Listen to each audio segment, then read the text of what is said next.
Interleague series. The rain delay will be about an hour and a half, but as you can see in the distance, the sky is improving, although there is a light drizzle here at the ballpark at the moment. Our game time temperature brought to you by BGE Home. We know more, we do more. Well, 76 degrees after it was 96 earlier. Very high humidity, very sticky, and the winds out of the northeast, and as you can see, light rain, but not supposed to be a problem as the evening continues. So the Orioles and the Phillies here tonight. Let's get a look at the Orioles Southwest starting lineup presented by Southwest. Low fares with nothing to hide. That's transparency. Beckham leads off. Adam Jones in the number 2 spot. A .361 batting average in the interleague games, tops on the clubs. Machado with Trumbo and Wright, then Davis at first, Mancini, Scope, and Cisco with Alex Cobb catching and batting ninth. And let's take a look at Zach Eflin's pitch arsenal this season. He's got them all. Primarily, though, the four-seam fastball is the pitch that separated him this season. He's increased some velocity, a couple miles an hour, and it's made a huge impact on all of his pitches, especially that four-seam fastball. Look to him ride it to the top of the zone tonight for some strikeouts. .302 earned run average, 6 wins. He's on a nice little roll, and this young man, boy, is he sad to see June go. 5 wins in the month of June. Opponent's hitting .236 overall. Righty's just .218 with that fastball slider combination. And the Orioles going to have to have total focus if they want to get some things done tonight against Mr. Eflin. Well, it's a pretty amazing month that he just completed. 5-0 in the month of June. The last Phillies starter to win 6 consecutive starts. You have to go back to 2011 for Cliff Lee, who won 7 in a row that year. So here we go. We are underway. Beckham ready. And it's low and away 1-0. As you can see, the 4th of July uniforms and the socks and the sweatshirts and the hats. Shoes, batting gloves. That is a really good patriotic look.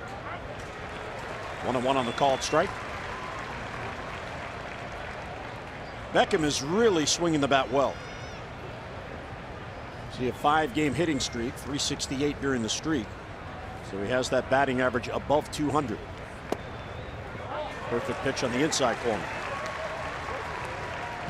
Yeah, Beckham, a slow start this season, of course, offensively, but then the injury sidelined him quite a while. Now it's just a matter of getting back into the swing of things, establishing that rhythm again. And I see him put some hits together over the weekend. Waves at the off-speed pitch, looked like a slider. So a swing and a miss and a strikeout and 1 away. Yeah, the power slider, 86 miles an hour. Now he's got a couple different sliders. He can manipulate it a little bit by changing the speeds. That one, the tightly spun true slider. Take a look at the tilt on the end. That is how you throw it. I'll throw another one a little bit harder, but just get on the side, and it is the cutter version. Stays more on that lateral plane, likes to run it in to the lefties. You will hear the fans react out of the blue, and it's because of lightning in the area. And we just had a major bolt over the third base grandstand that the fans reacted to. Here's Adam. And there's a strike at the knee, so Eflin has come out throwing strikes. Yeah, he's aggressive. He's aggressive in the strike zone, and they really kind of got into his head. I mean, he's a big kid, 6'6", and they said, stop messing around, man. Use that height, use that extra advantage with your release out in front. He took it to heart. Well, he's had knee problems in his career. In fact, he had surgery on both knees following a season, and then was able to work his way back. He's already with his 3rd organization. That's how much in demand he was. Padres made him a first-round pick back in 2012. He then was traded to the Dodgers, and the Dodgers traded him here. It's a pop-up wide of first. Santana has a play. And Carlos has it for the out and 2 quick outs. Take a look at the defense behind Mr. Eflin tonight. Hoskins, Herrera, and Williams roaming the outfield here in Philadelphia. Kingery and Hernandez turning 2 up the middle with Franco and Santana on the corners. Knapp doing the catching tonight for the Phillies. See Herrera out center field. Giving himself a strong year out there defensively. Some highlight film plays out in the bushes in center field, taking some home runs away. So here's Manny Machado, who just received his 2nd big ovation by the Philly fans. Is that a sign to Matt Klentek, the GM of the Phils? Hey, we'd like to see him here. Yeah, well, you know, there's so many teams obviously interested in Machado, and the Phillies definitely one of them, and why not? Manny Machado, team high 29 multi-hit games. 3 consecutive multi-hit games going right now. And he's got his stroke. Of course, he mashes at home, and he had a solid homestand. Well, Manny gets ahead 2-0.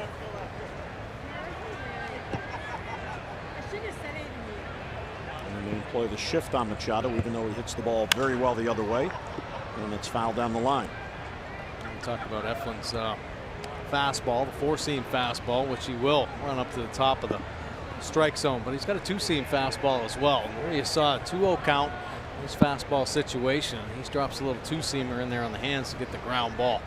Just learning how to pitch and executing with those pitches.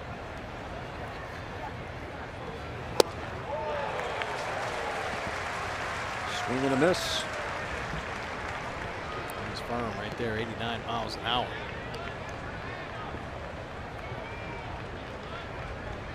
"24 years old now in his 3rd season. And he is really coming on for a contending team." Strike 3, a fastball at the knees on the outside corner. So the O's go 3 up, 3 down. We head to the bottom of the 1st. Phillies come to bat, no score.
Baltimore for this interleague series. Good to have them on hand here. Phillies come to bat in this scoreless game, and here's a look at their lineup.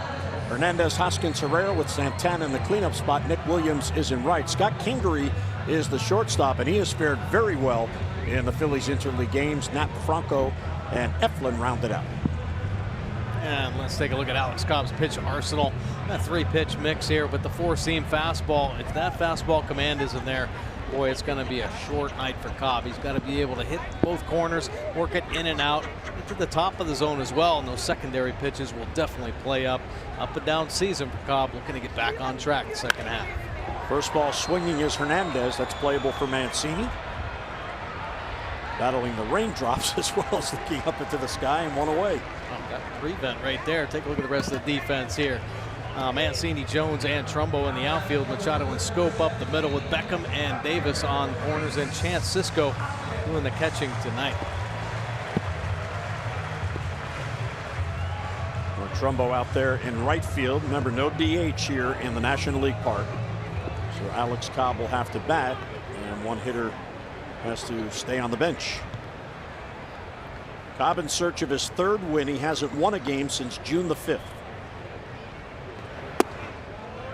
Over but low to Rhys Hoskins, who's in left field. Hoskins 14 home runs, 51 ribbies.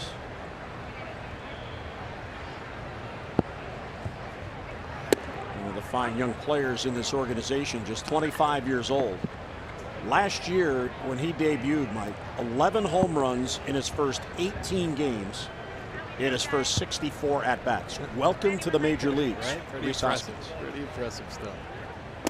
Breaking ball stays inside. Yeah, good-looking young player.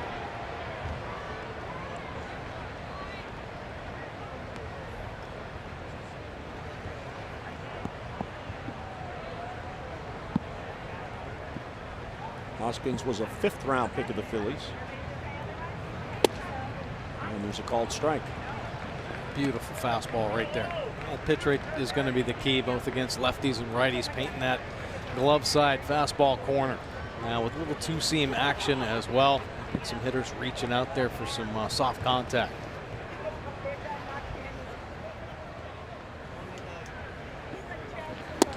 Strike 3 called, got it over at the knees. So Mark Carlson early on, a pitcher's umpire, and 2 men down. Nice pitch. I'm telling you, a lot of hitters don't look inside when they get to 2 strikes, and that is a painted fastball down and in. Great location right there from Cobb. Hoskins looking for the breaking ball. Cobb averages about 6 strikeouts per 9 innings. Here is Odubel Herrera, who is in a slump. It's interesting, Mike. He's hit 2 in a row. He's 2 for 10, but he was 0 for 19 before that. So he's just 2 for his last 29, even with the hitting streak. He was off to such a good start and was on such a roll that I think teams decided in those meetings, we're not going to let him beat us. Right? Yeah, so you start pitching the guys differently and be careful. And then all of a sudden hitters, and you know, Buck Showalter's been talking about this recently. The hitters want to hit. They don't want to take. They want to swing. So you start pitching around guys and they expand the zone.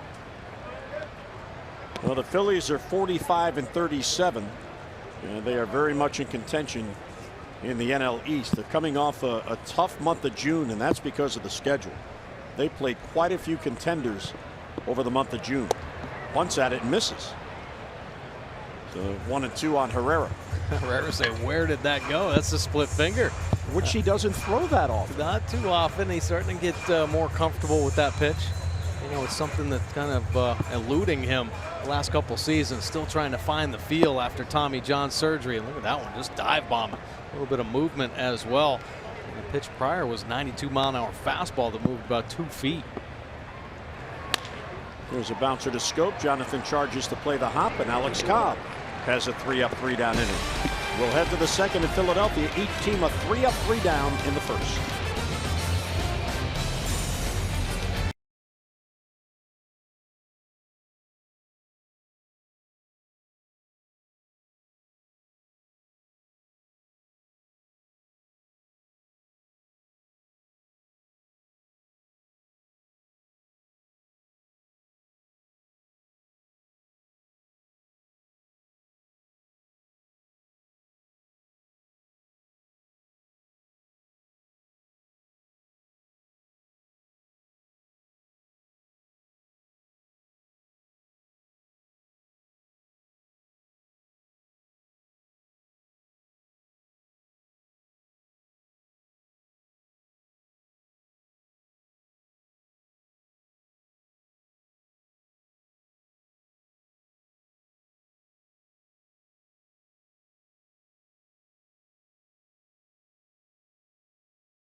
$500 for being selected, and we'll win $500 more for every Orioles home run hit in the game tonight.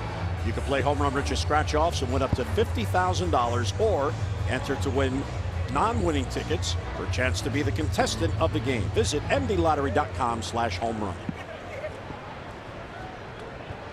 Light rain continues to fall here in Philadelphia, and we've seen some lightning in the distance. Fans don't seem to be bothered on this very sticky night. It might feel good, the rain. There's Trumbo. That ball is crushed. Deep left center field, and that ball is gone. Trumbo jumps on it, and the Orioles grab a 1-0 lead. Oh, is he on fire?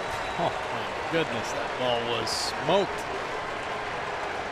Fielder Herrera took one step to his right and then just watch that laser get out of here. What a swing by Trumbo. Well, how about that? Eflin goes the entire month of June without allowing a home run, and Trumbo gets to him here in the second. Trumbo, a couple home runs on Sunday. The Oriole bats really coming to life on Sunday with 4 long balls. Davis first ball swinging left field. Hoskins in the corner. And he's got it in 1 down. So just like that, another $500 for our Maryland Lottery contestant of the game, Brenda Walker of Baltimore, courtesy of this swing. Oh, well, that fastball up and out over 95 miles an hour, and Trumbo is ready to hit the fastball. First pitch he sees, and he covers it. Here's Trey Mancini in the number 6 spot tonight.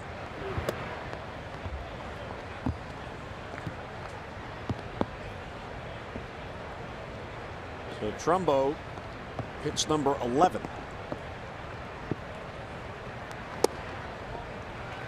Tilt on that slider there. Ball and a strike on Trey. Mancini up to 232. He has 10 hits in his last 8 games.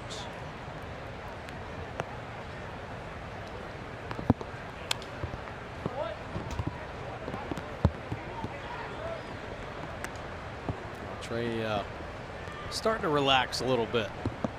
The at-bats, picking up the hits.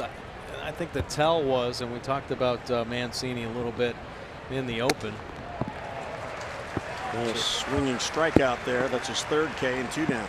The high fastball that we talked about, one of his put-away pitches. Now, slider looks like a pretty darn good put-away as well. But how about this? The ability to run that fastball up to the top of the zone. Catcher puts the glove there. He hits the spot. It's all about execution. And Mancini going down swinging. So Eflin has faced 6 batters. He has struck out 3. And here's Jonathan back in the starting lineup. That's a chopper foul. He was given Saturday off. He was given Sunday off. Yesterday was a day off for the team. And back in the starting lineup. He did get in the game Sunday because Steve Wilkerson got hurt.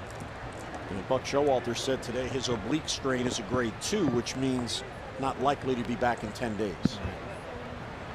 So he is on his way to see Mr. Dave Walker in Sarasota. Yeah, unfortunately, a couple hits for Wilkerson on Sunday, and yeah, Jonathan Scope had his little reset on hold and come in late in the ball game. But Jonathan, Buck Showalter just needs Jonathan to get himself right. And most of it is just mentally, just relax a little bit, let the game come to him instead of trying to hit it right out of the pitcher's hand. Well, Jonathan comes in 2 for his last 27. And he is 10 for his last 85. That is a 118 batting average in his last 22 games. Chop to 3rd, and that's foul. Bobby Dickerson plays it flawlessly. And he found an Oriole fan. There you go. Eflin beat the Yankees in his last start. That was last Wednesday. 7 shutout innings on just 92 pitches. Pitching very confidently here for the Phils. That was a good pitch. Scope fouls it back. Yeah, trying to get him up at the top of the zone right there, pushing a couple sliders away. Jonathan at times just a little quick on that pitch. Get the sights right back up to the middle. He's thinking about hit that line drive right over the second baseman's head.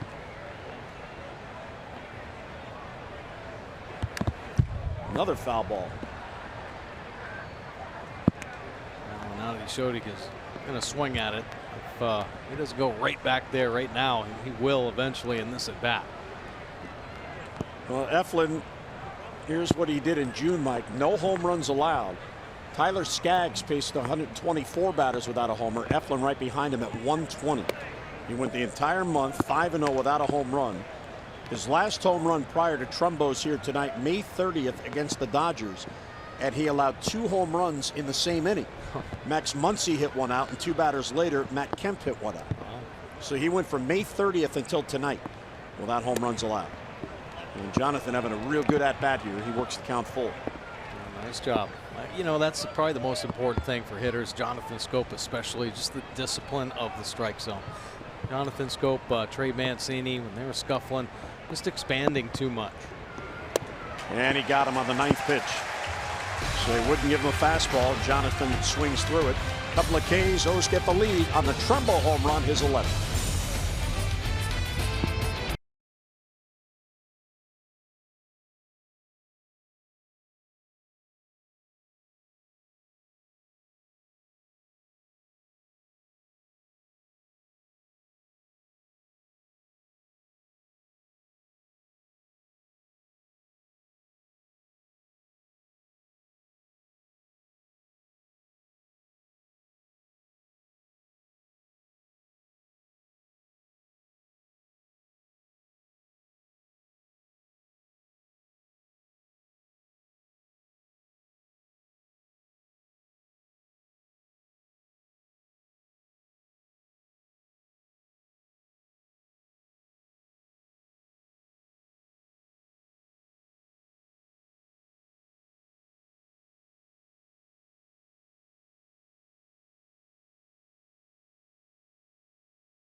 Monday is a single admission doubleheader, first pitch at 4:05.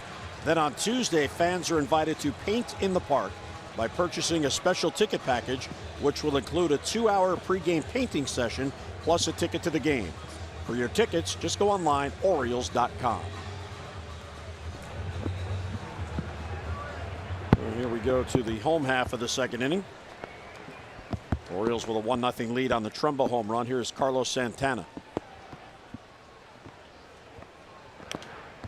How about that? Santana swung at the first pitch. He walked 28 times in the month of June, and for him, that's a career high in any month. Yeah, and a very patient hitter. Rarely swings at that first pitch. Like that cookie, though, right down the middle. A little big. Maybe the rain had him a little anxious. Here's a chopper to first. Davis backs up to play the hop. Cobb there in plenty of time and one down.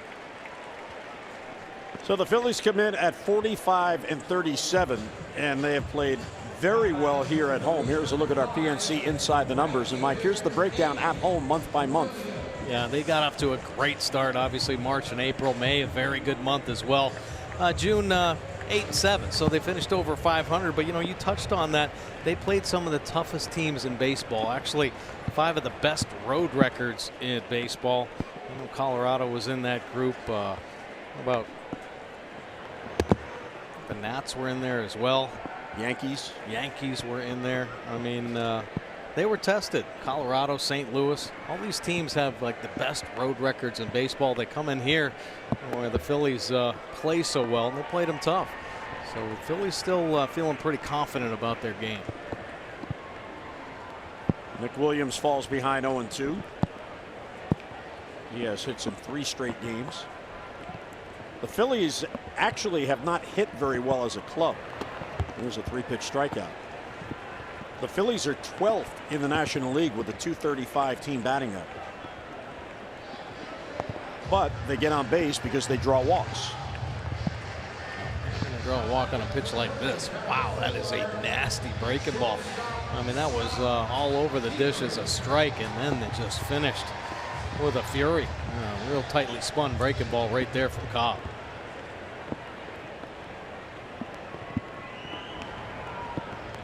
And here is Scott Kingery, who is playing at shortstop. Check swing at a high fastball. They appeal. He didn't go. That is the crew chief Jerry Davis at first base tonight.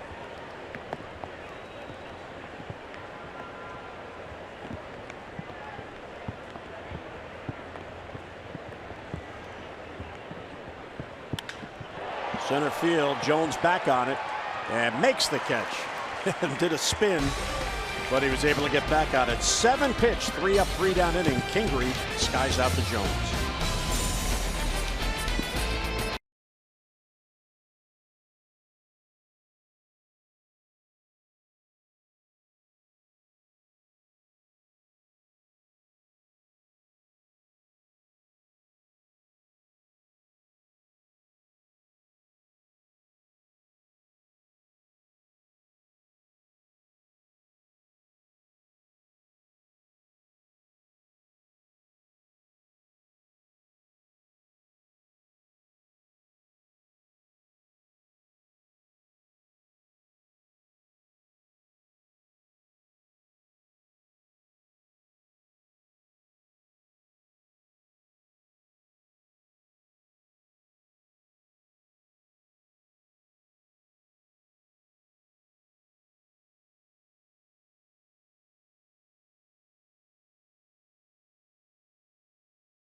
Free. That's right. Bring your young Orioles fans ages 9 and under to Camden Yards, completely free of charge.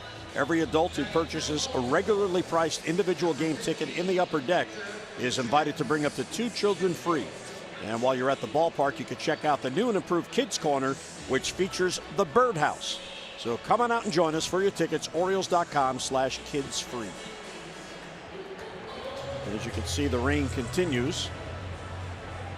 Some of the fans have sought cover, but others are saying, you know what? It's been so hot and muggy, this feels really good. A little cool down out there.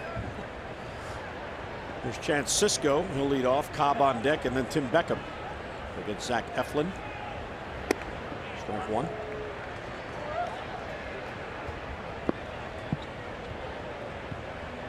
Chance is at 208. He's 1 for 11 since coming back from AAA. Real good off-speed breaking ball. Slowing it right down. 78 miles an hour right there. The lefties in the Oriole lineup are going to see the full boat. Every pitch he's got. That big breaking ball, the cutter underneath the hands, the changeup. What's that high fastball?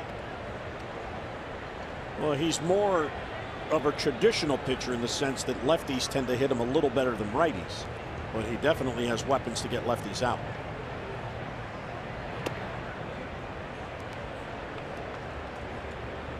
Our StatCast is powered by AWS, and how about this? A rookie, they're shifting on him.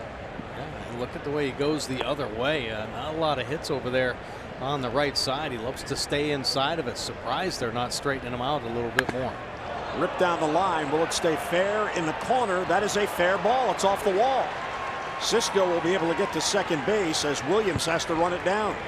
He hit that ball so hard, but it rolled into foul territory, and Sisco with a leadoff double.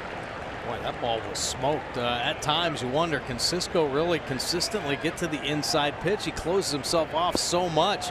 That fastball stays out over the middle. Wow, was that short and sweet. Smooth swing right there. Just hugging that line. Not much of a bend at all. And a hard kickback. Sisco able to walk into second base. So now Alex Cobb will be asked to lay down a bunt. Get Sisco to third for Tim Beckham.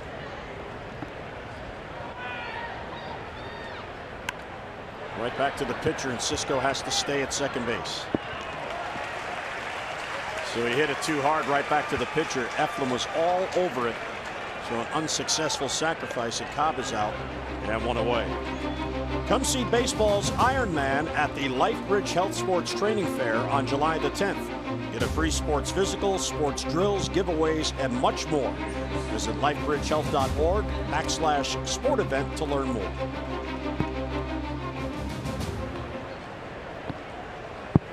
The best case there, I guess, Mike, would have been if Cobb could have drifted that bunt to third base and forced Franco in to field it, but he hit it right back to Eflin. Yeah, it's so tough to be fine in those situations. Just got to set that angle, and it really doesn't matter about the touch. You just got to have that third baseman field. The ball's cued foul. Beckham way out in front of an off-speed pitch.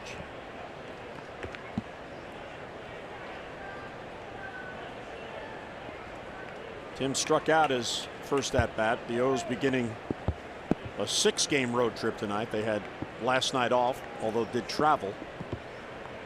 2 here, and then it's off to Minnesota for 4 beginning Thursday night. Their only visit to Minnesota on the year. And then they're home for a week leading up to the All-Star break. It's going to be an interesting homestand. 7 days, and they play 8 games because of the doubleheader against the Yankees on Monday. And just as Eflin was about to deliver, Mark Carlson granted time.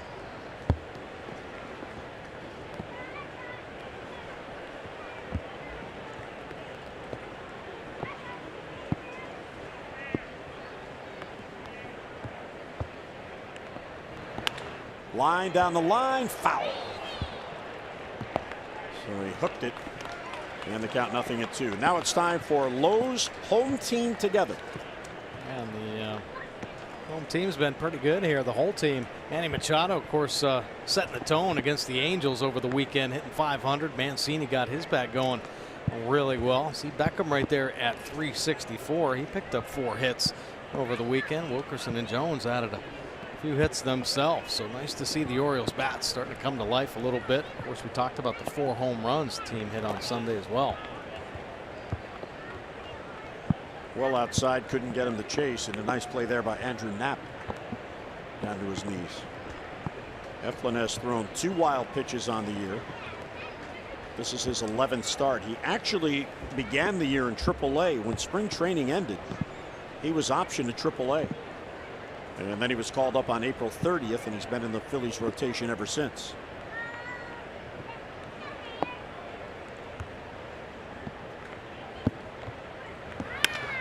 It's bounced right to the shortstop. Kingery gets a nice charity hop. High throw, but Santana's there and 2 men down. So by not advancing the runner, that might have scored a run if Kingery played back.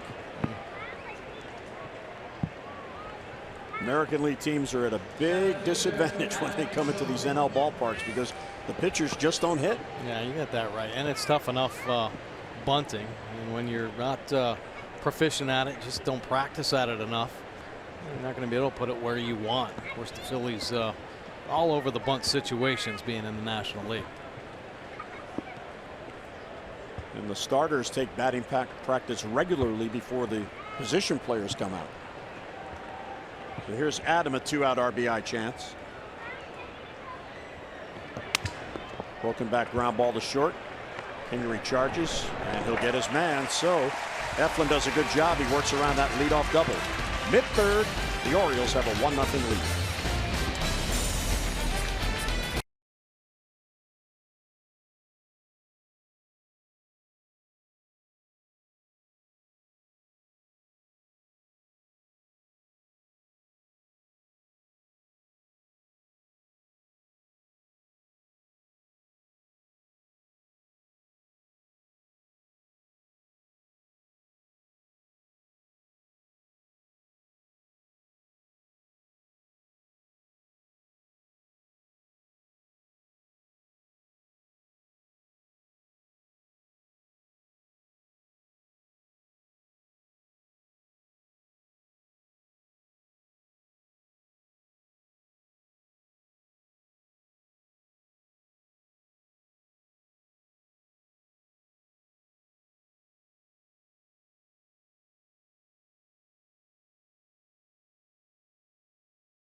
make today the day. And by Antwerpen, get in the game this season with a new Toyota from Antwerpen Toyota. Oh yes, we're in Philadelphia. You gotta have a cheesesteak. They are unbelievably delicious. Yes, I had one for lunch. I may not eat till Saturday. That's awesome. There's fans here in Philadelphia. Easy drive from Baltimore. What, 100 miles, I guess, averaged out? Yeah. Traffic wasn't bad. Good ride. It was a game time arrival. Here's Andrew Knapp, and Cobb will get ahead. Andrew Knapp, the catcher. He's been swinging a hot bat, and as a result, he's getting more playing time. He's got a 5-game hitting streak going.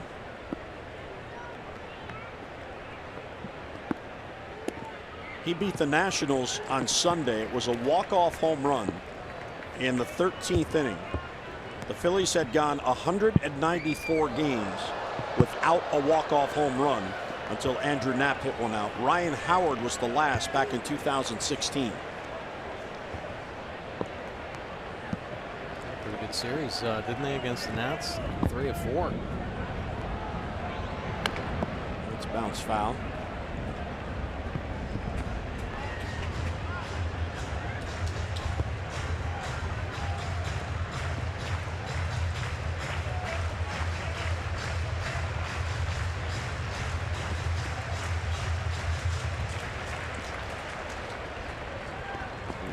Citizens Bank Park, a really nice ballpark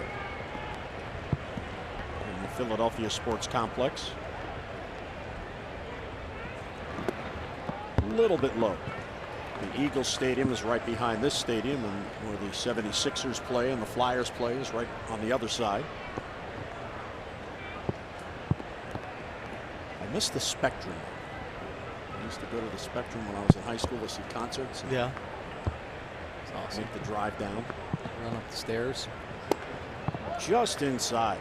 That was a good idea. Cisco set up inside, but I guess it was a little low. Yeah, good looking pitch. Bring that two-seamer back. Take a look at the Mercedes pitch cast here. Just missing. Boy, could have gone either way. Cobb walking away from it. He wanted it. A 2-2 count. Protecting the outside corner.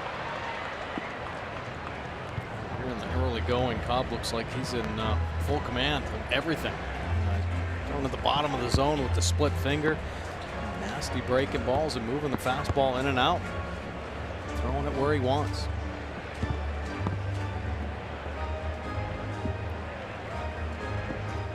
Cobb 17 pitches to get through the first 2 innings. 6 up and 6 down. Another foul ball. He's having trouble timing the pitches, but he's getting a piece to stay alive.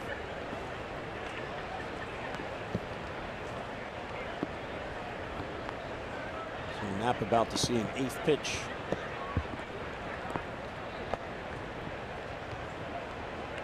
Knapp in his 2nd season, he played in college at Cal Berkeley.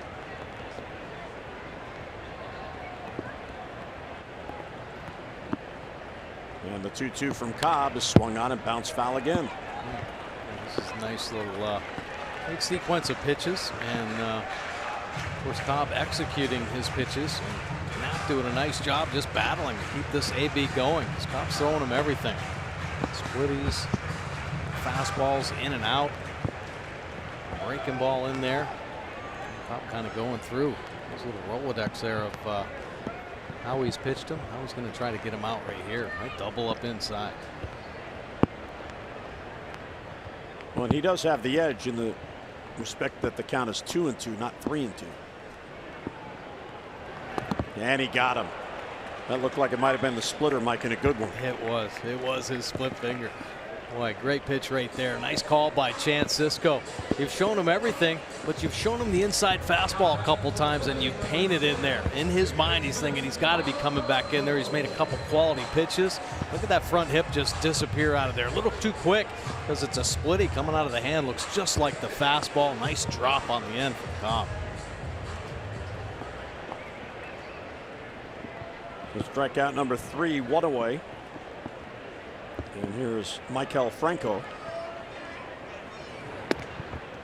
Breaking ball inside.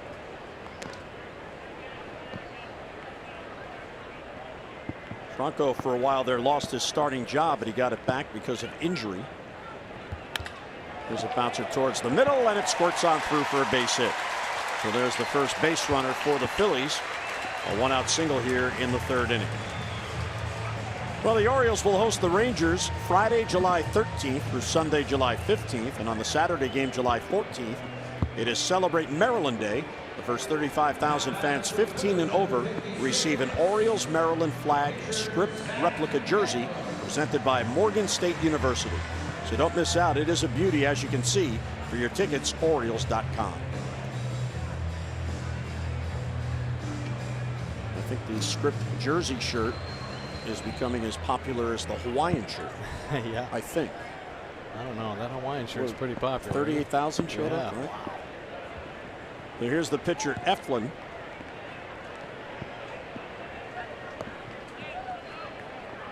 He shows bunt. And he does bunt. So Cobb will get it and get it to first for the out. 2 men down, but it does move the tying run into scoring position. Like there was a little confusion there off the bat. See Cobb kind of stopping and going. Chris Davis was all over that one, but he gives way to Cobb. A little flip to get the second out, but Eflin advancing the runner. That's what his job is to do. The Phillies trying to get the big 2-out hit.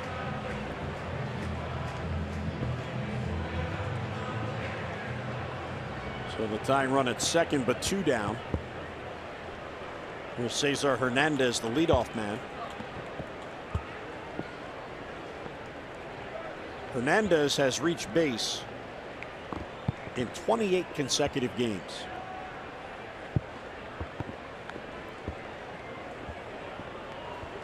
First time tonight, a runner at second base. I think Cobb forgot the signs. So he calls Sisco out, and that's exactly what you have to do. Yeah. Why guess? Sure. And I'm glad that Manny and Tim Beck have been there as well, making sure everybody's on the same page as far as knowing what the sign is, what pitch Cobb is throwing. Manny Machado, he's got to know what pitch is coming as a shortstop, just to anticipate a little bit more.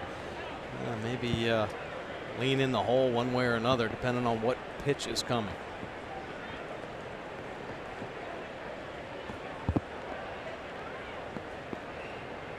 Hernandez is a switch hitter. So he gives Gabe Kapler that versatility in the leadoff spot. The Phillies actually have 3 in their lineup. And it's such an advantage for a manager having switch hitters. There's a strike. Pitch looked pretty straight, but it was only 85 miles an hour. Yeah, I think it was a split finger. And a different look. You know, a lot of times hitters, you go in there, and I think most hitters obviously are taught to hit off the fastball. And if you see something different, if your mind is just set on that fastball, especially early in the count, you see a little spin, maybe something different out of the hand, you're going to take, or you should take. Up and away. Now, the one thing this steady light rain will have an effect on is the pitcher's grip on the ball. You see Cobb has the ball in his hand behind his back, not in the glove, so any of that residual light rain is hitting him on the hand. And baseball doesn't look rubbed up that much. I mean, come on, Mike, they get the mud from the Delaware River. It's right outside. I know, that looked like a brand new ball right out of the box. No mud at all. How about this two-seam fastball, though? Wow. C-sharp with the fastball in. Beautiful pitch. I'm concerned about the outfield grass, you know, or even the infield grass on a ball that's rolling, especially with this runner in scoring position. Wow. Why not? They cut the plate in half. It looked like from here, no call. So full count on Hernandez. Take a look, another little two-seamer, and that is just all over the box. My gosh, great pitch there. And the two-seam action is what jelly-legged him, and I think his little pushback maybe got the umpire as well. Didn't expect that kind of movement. Well, instead, it is a 2-out walk, and the Phillies have 2 on with 2 down.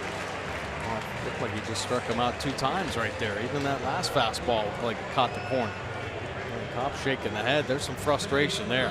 He needs those calls. So the first walk of the night looked like he had him struck out the pitch before, but doesn't get the call. So the first walk allowed tonight by Alex Cobb, who usually doesn't hurt himself with the walks. So the tying run, Franco on at second, and now Hernandez on at first. The go-ahead run for Rhys Hoskins.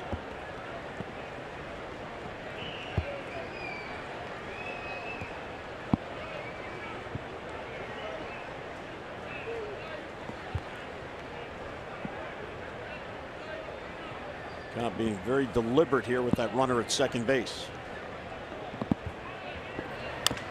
Now the Phillies, Mike, are second in the National League in drawing walks, 321 on the year. And as far as converting that to runs, here are the teams that have scored the most runs via their walks that they earn. And look at the Phillies. They're among the league leaders in Major League Baseball with 79. Now in contrast, look at the Orioles.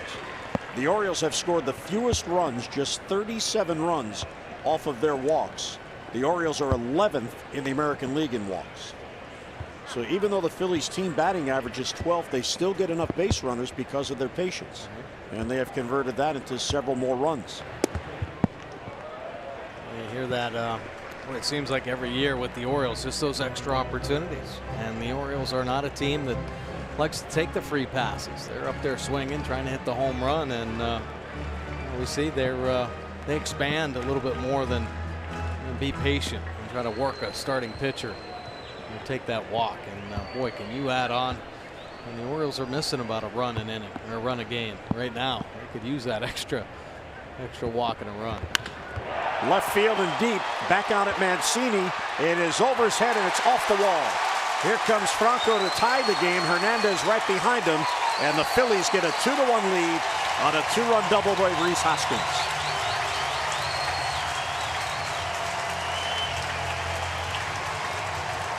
Well, definitely frustrating for Cobb. Felt like he had the strikeout. Instead, that walk turns into a run. Hoskins turning him around. Fastball inside. And not a lot of movement right there. Staying short to the baseball. And he whistles this one off the wall. Just getting by Trey Mancini. Just over pursuing right there. But good backup by Adam Jones. And 2 runs scores. Hoskins picks up his 20th double of the season.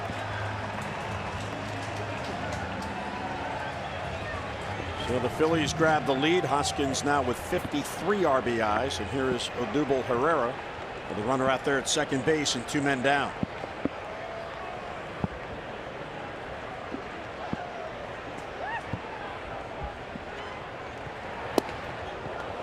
Came off speed and got a swing and a miss. That's a nasty split finger there. Floating in, but man, oh man, at the end it had a nice little move away from Herrera's bat head. Hoskins, the big 2-out hit, and it was the walk that prolonged the inning.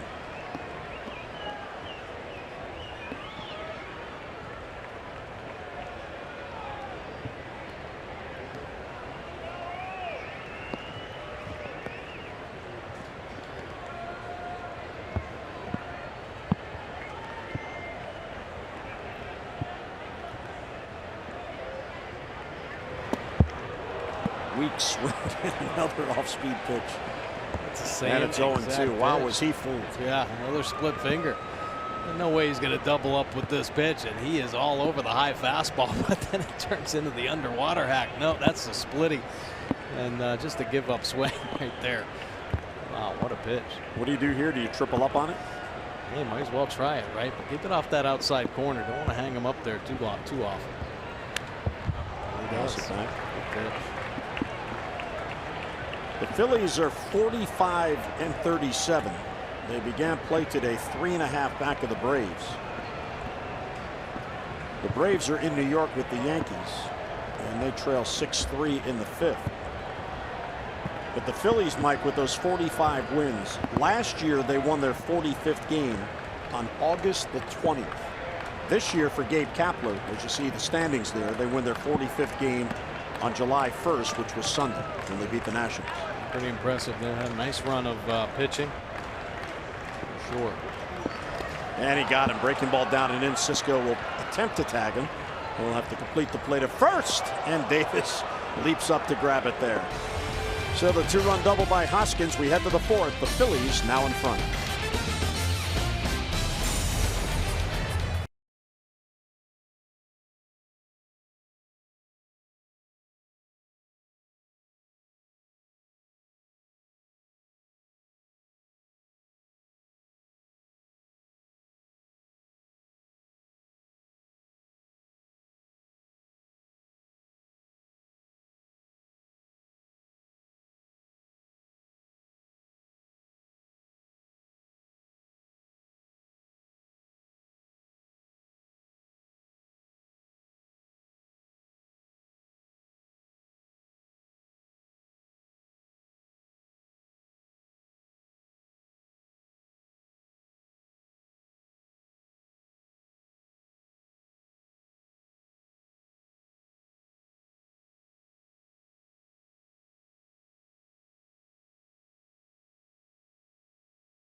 The power and toughness of Ram at your local dealer, or log on to ramtrucks.com to get to work. Guts, glory, Ram. So you could get to work with Mr. Machado, Mr. Trumbo, and Mr. Davis.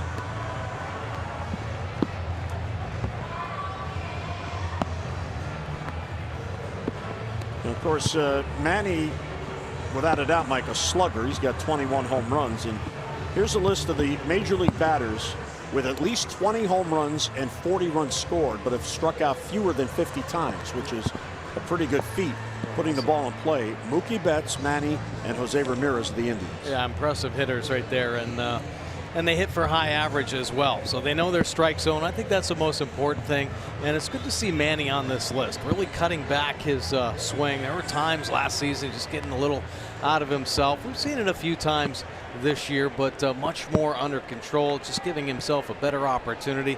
Manny in the top 10 in about every offensive category. I guarantee you Ramirez and Betts there as well with the low strikeouts. And our Maryland Live Casino inside the numbers for Machado. We'll lead off here in the 4th with the Orioles now down by a run. Swing and a miss at the breaking ball. Manny struck out his first at bat. He has a 5-game hitting streak working. He also has 3 consecutive multi-hit games. He has 29 multi-hit games on the year now. He is still in the top 10 in batting, tied for 6th in home runs. He's 3rd in RBIs, and he's facing Zach Eflin, who is on a roll.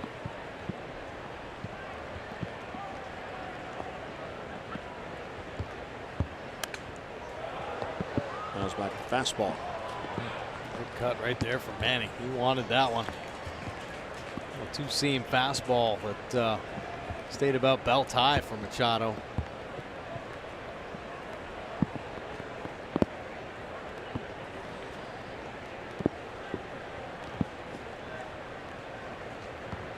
And the 1-2 misses. Good take.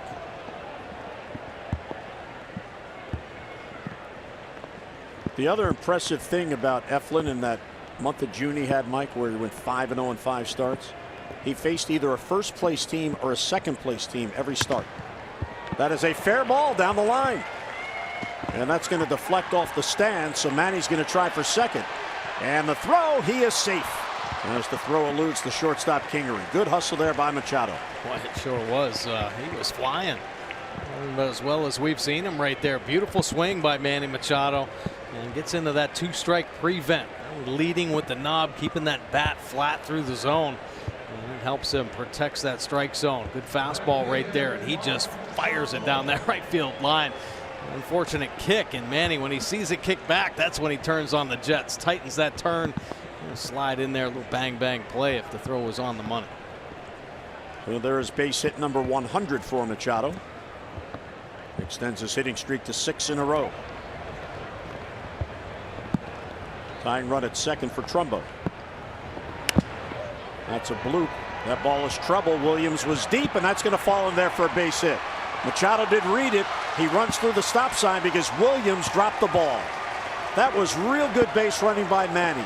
Bobby Dickerson held him up because he saw the ball bounce, and then Manny saw the ball elude him. There you go. And we are tied at 2. Well, we saw this in the home series. The Orioles were taking on the Angels with Adam Jones. Just got to keep your head up.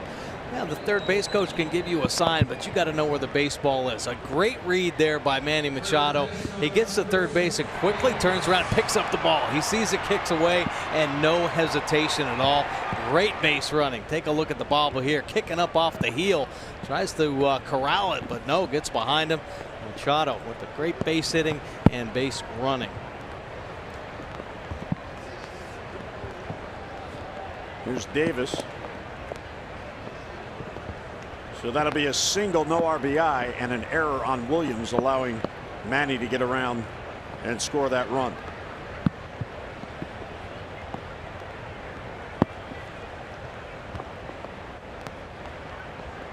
Trumbo has a 2-hit night. Davis left field off the end of the bat. Hoskins in on it. And he's got it for the out, so Trumbo back to first. Let's get a look at our PNC Minor League Insights, brought to you by PNC. There's no better time to act than today. PNC, make today the day. Well, Zach Lowther, he's been on the Insights before. He's the Orioles Minor League Pitcher of the Month. How about this, Jude? The 4 starts. He had a 3-0 record with a .42 earned run average, scattering 18 hits in 21 1/3. Good move and interception. Yeah, Lowther will be on that list again. Not overpowering, but he gets his strikeouts. And he's a college pitcher drafted out of Xavier University, so a little bit more mature. There you go. Move him right along. Mancini struck out his first at bat. So the Orioles come right back on Eflin after the Phillies got that big 2-out hit to get the lead.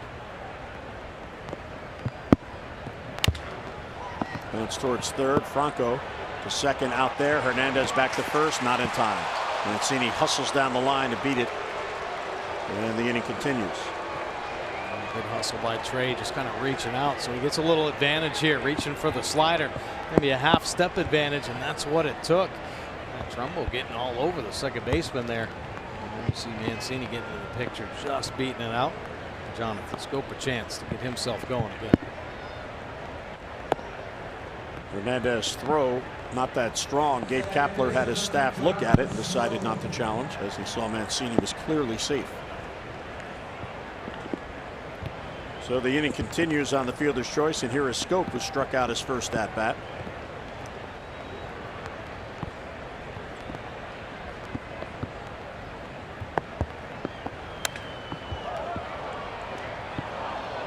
Orioles fans, when the O's score 5 runs or more, you get 50% off regular menu price online orders at papajohns.com with the promo code Orioles5. Better ingredients, better pizza, Papa John's. There's the young O's fan. He's not bothered by the rain at all. Mancini showing some respect over there for his speed. Love to see the Orioles start doing some running. I'm not saying Trey Mancini should just start stealing bases, but I know in spring training Buck Showalter was working some delay steals every now and then. Franco will have to hurry, throws on the run and gets his man. Nicely done by Maikel Franco at third. Orioles tie on an unearned run mid-4th in a 2-2 game in Philly.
All-wheel drive RAV4 Toyota. What drives you? Visit buyatoyota.com for great deals. Well, you love it when the young fans come out to the ballpark. All I want for my 7th birthday is an autograph from number 13. Let's see, who wears number 13? Oh, that's right, Manny. I wonder if Manny knows that. Saw Manny signing some autographs before the game, so he did get one. Oriole hat, Philly shirt, and the youngsters got all Oriole gear. See if they're close enough to the field. Yeah, they are pretty close to the field. Oh, they're right behind the tarp. There you go. Perfect.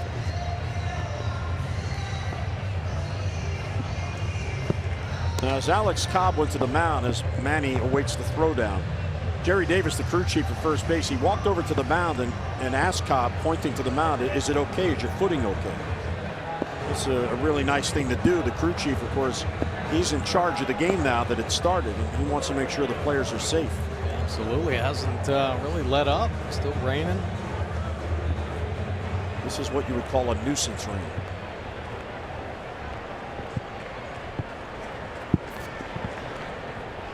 Here's Santana, and he'll take a strike.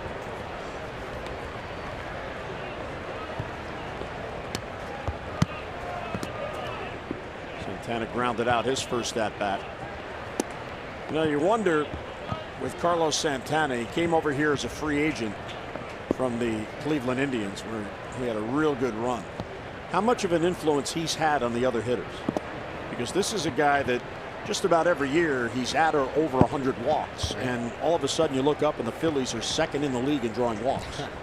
Yeah, it's true. I mean, I'll tell you what, you bring over hitters, veteran hitters, and hitters love to find out what the secret is, if there is. And Santana might have an approach that some of the Phillies hitters want. And I know when the Phillies start targeting players, much like the Orioles, I think Dan Duquette wanted more players with the to work that on-base percentage. Well, Santana's done it in his career, so hitters watch him, his approach. Left center field, Mancini. We'll get to it and one away here in the 4th inning. Well, this is going to be a lot of fun. The Orioles welcome you and your best furry friend for a day at Oriole Park. You can bark at Oriole Park. The ticket packages include the unique opportunity to bring your dog to one of 2 Orioles games, plus an Orioles-themed doggy bow tie, with a portion of the proceeds benefiting Barks or the Baltimore Humane Society. So for your tickets, just go online, Orioles.com/bark. Michael Givens with his dog. Bordick may bring his new puppy to the ballpark. What's your puppy's name? If my wife ever lets me. Emmy. Emmy? Emmy. Emmy's a girl? Emmy the Newfie Doodle. Newfie Doodle. What's a Newfie Doodle? It's a little Little dog? it's a big dog. Big dog with a lot of hair? Hypoallergenic, you know those poodles. A Newfoundland and a poodle mix. If you do. Forward to Bark in the Park with Emmy. That's going to be a lot of fun. Yep. I guarantee you the fans are going to be into that. For sure.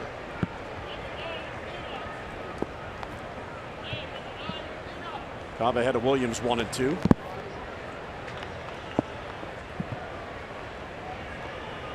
Williams struck out his first at bat, one of 4 strikeouts for Alex Cobb. You got him on that big curve ball.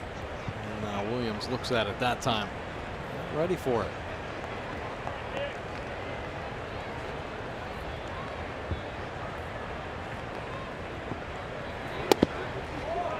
The Phillies only have 2 hits, but they came in the 3rd inning when they got their 2 runs.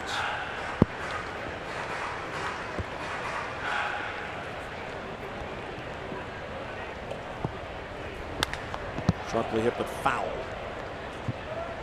There's a David Flores, the coach there, watches it goes by.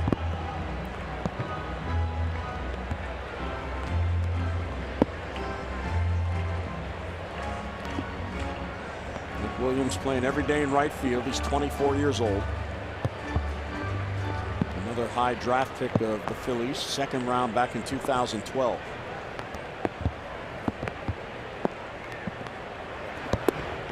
Two is over the low, ball 4. Look how he took that pitch.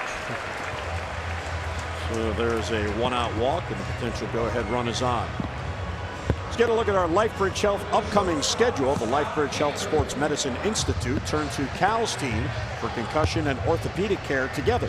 To schedule an appointment, call 410-601-PLAY. We are with you tomorrow at 4 o'clock for the 4th of July game, and then it's off to Minnesota. 4-game series, night games on Thursday and Friday, day games on Saturday and Sunday. And then it's home for a week leading up to the All-Star break.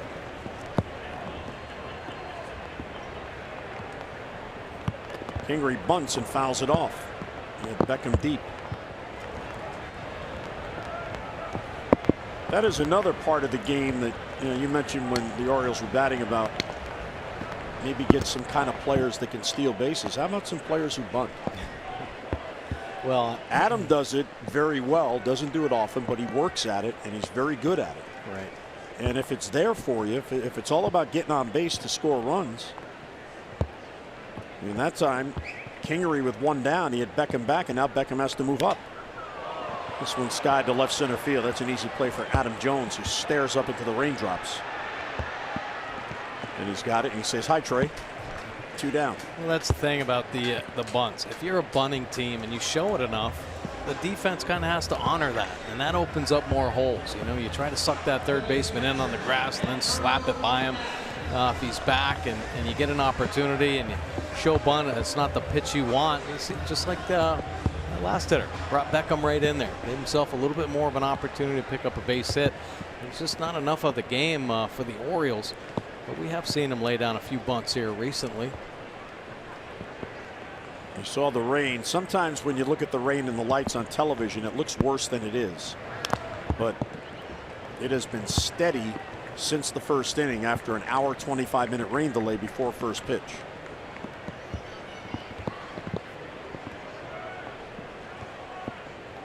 Jerry Davis at first base is monitoring the conditions. Scott Coolbaugh's hiding from the rain. Of course, the Orioles aren't hitting now, so he can do that. Andrew Knapp struck out his first at-bat. Just off the plate. Good try. Feeling good about that splitty tonight. Throwing it a lot and making some good pitches with it.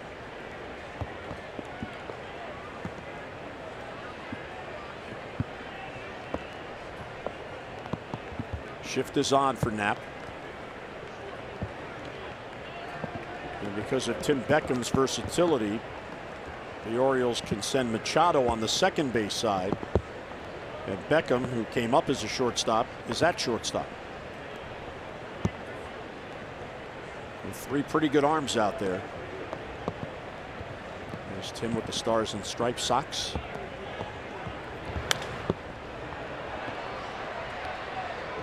That was 91, but the way he reacted, he looked fooled by the pitch. I guess it's in their head that he's throwing a lot of off-speed stuff. Yeah, oh, absolutely. And that's why I think that fastball inside could play so big. I mean, these hitters just slowing things down, looking for off-speed, split fingers, a couple breaking balls. And Cops made a couple good pitches, especially these lefties with that two-seam fastball.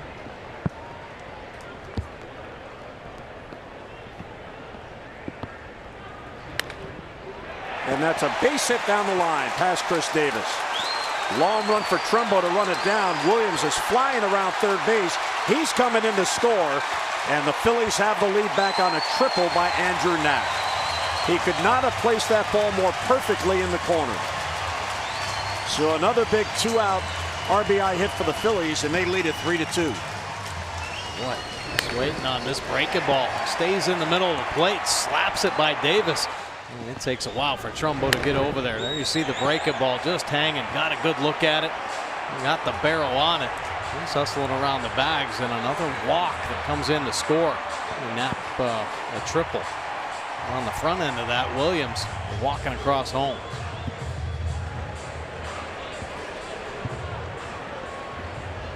So Cobb has walked 2, and both have scored. And with the pitcher coming up, Franco has been walked intentionally.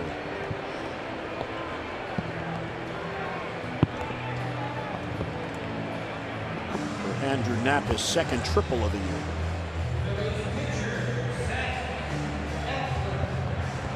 Franco to first and third at 2 down with the pitcher up.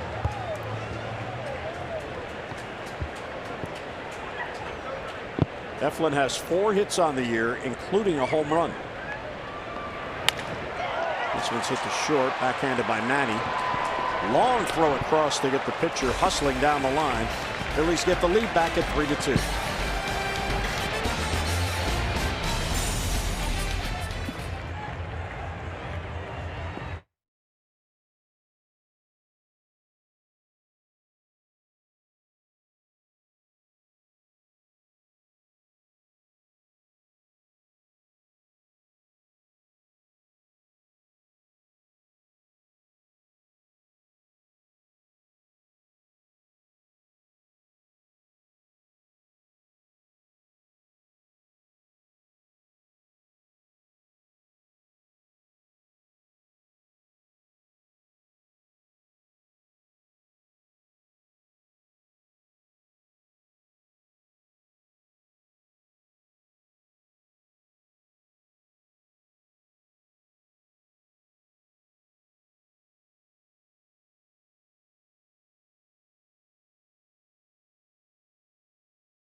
Will donate $1 to support veterans.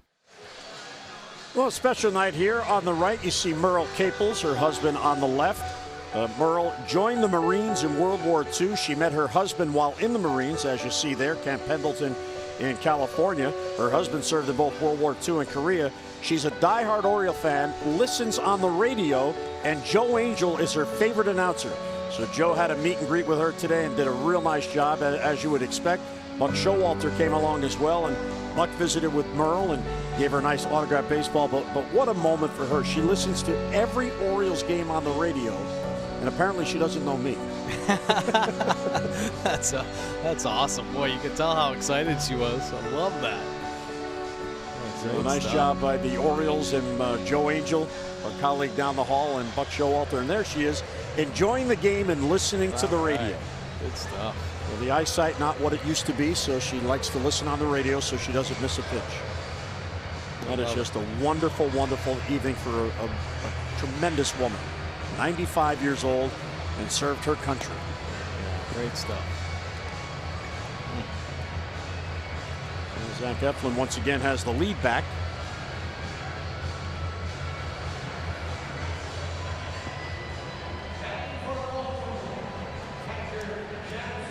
There's the lower part of the lineup. Chance Cisco will lead off, then Cobb, and back to Tim Beckham.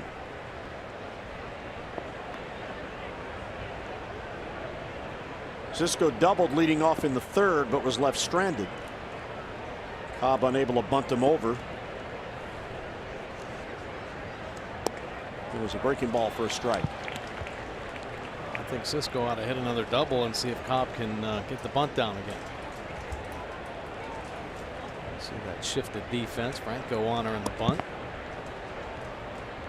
He'd shown the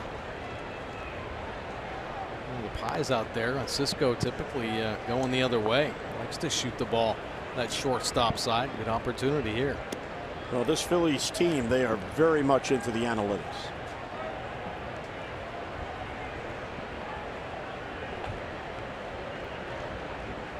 Cisco rejoined the team for the Mariners series. Goes the other way and skies it to left.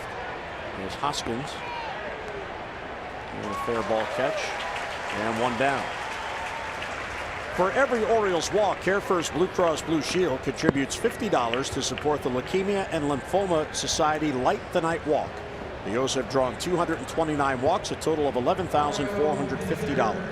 CareFirst encourages each of us to take that first step towards a healthier and a more active lifestyle.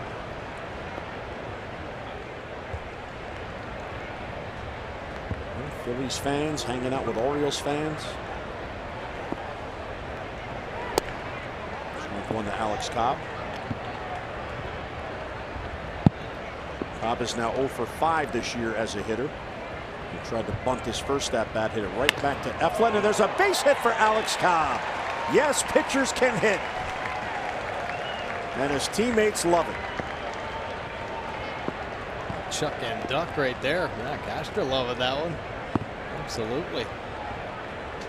Take a look. A little slider that stays up middle. Giving Cobb a good look, and Eflin just got to bend it over. Whoa, look out.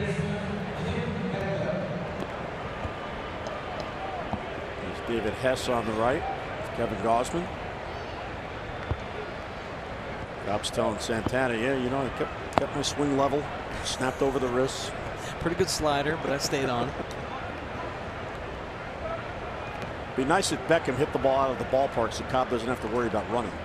He can jog around the bases. I think Tim had that in mind. Eflin is averaging a strikeout per inning, so he very much is a strikeout pitcher. Very consistent as well. He has 6 wins, 3 at home, and 3 on the road.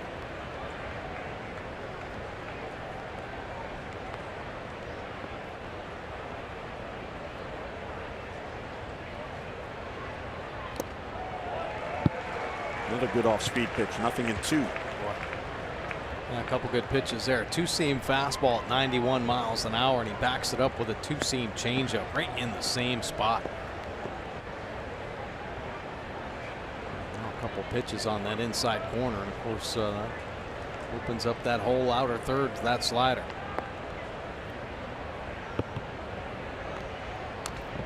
And he gets a piece.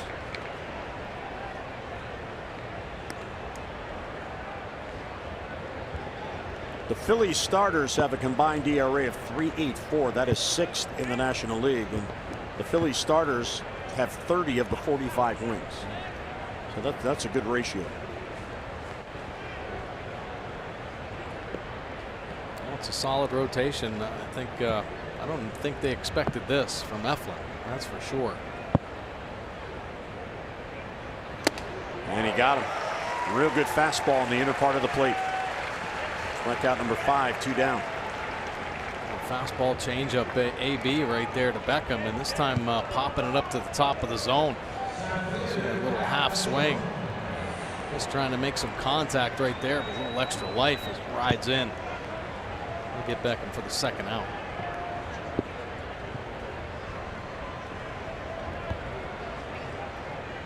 So 2 down with Cobb still at first.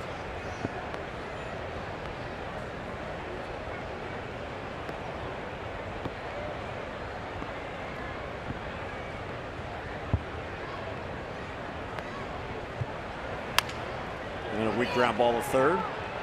There's Franco, looks at second, fires to first, and that'll do it. A one-out single by Cobb. He is left stranded mid-fifth. Phillies with a 3-2 lead.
But not getting the call. And then it's Hoskins stepping up to the plate. Boy, walks no good. And Hoskins making Cobb pay right there as 2 runs cross. Yeah, it's Hernandez on the back end for the second run. Trumbo with the blue base hit. How about Manny Machado, the base run, and getting the head on the swivel? Are you kidding me? Nice job right there. Good ball game. Cobb still in it. The Orioles trailing by 1. Geico 15 minutes could save you 15% or more on car insurance. Visit geico.com to see how much you could save. Manny with a good base running. It's Cobb making some good pitches. Another quick inning. These infielders are very tight. They're all hanging out together. Alex Cobb a little bit extra time because he was running the bases. So the umpires are being very cooperative as we get a look at Tim Beckham. Well, as you can see today, the Orioles are wearing the special patriotic themed jerseys and caps as we honor the 4th of July holiday. And you can visit Orioles.com/auctions and bid on these autographed and authenticated game-worn jerseys and caps. Now, all the proceeds benefit the USO of Metropolitan Washington, Baltimore. The bidding will close July 11th at 10 p.m., so don't miss out. Visit Orioles.com/auction.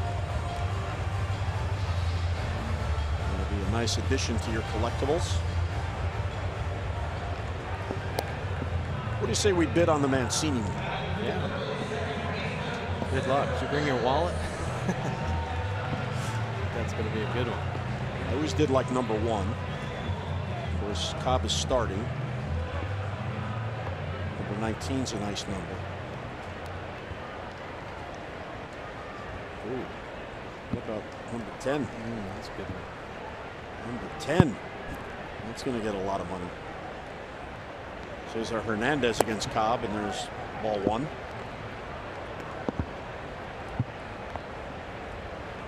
Hernandez walked and scored in the 3rd. There was a 2-out walk that put 2 on.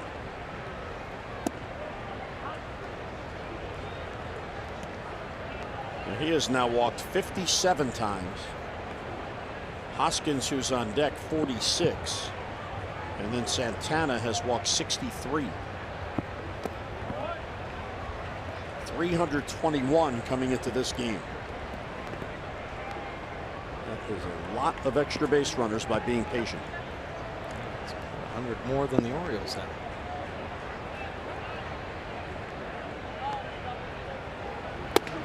Now explain to me the mindset of the hitter who is trying to become more patient and work the count. You don't necessarily go up there looking for walks, right? You go up there trying to be patient and pick out a good pitch. Yeah, basically that's it. I mean, the strike zone discipline. And depending on the philosophy, obviously the Oriole philosophy the last few years is, you know, the home run ball. Get up there and if you see a pitch you like, let it fly. You get 3 chances, right? Well, there are a lot of times that if hitters start thinking about being more patient, they lose that aggressiveness, and there's the fine line. You do not want to be caught in between being aggressive and trying to work some walks. So better to be on the side of let it fly, baby. Well, and Buck Showalter brings that up quite a bit. You hit before you take, not the other way around. They have found the balance here. There's no doubt about that. 3-2 is swung on, lifted to right center field. That ball's up there a long time, and Trumbo runs it down. Adam Jones right behind them, the backup just in case. Good play right there by Mark Trumbo. Realizing that ball's in a spot that's going to be tough to get to for everybody, and he turns on the Jets. See Jonathan Scope giving up on it. Mark Trumbo flying through there. Adam Jones getting in the prevent. No need. Well, that was good defensive positioning by Adam. If that ball got by Trumbo, it might have had a big bounce on it. And a 1 down. There's Hoskins with a big blow in the 3rd, the 2-out double off the left field wall.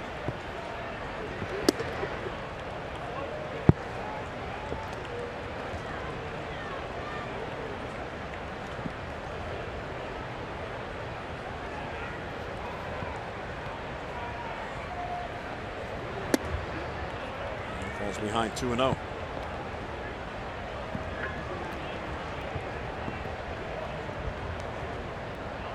Cobb 6 quality starts. He's 2-2 with a couple of no decisions in those 6 games. His pitching coach looking on. Center field did pretty well. Jones back on it. He glides back to it, and he's got it for the out. And 2 men down. Orioles baseball on Masson is brought to you by Ocean City. There's no end to the fun you'll have in Ocean City. Plan your trip today at ococean.com.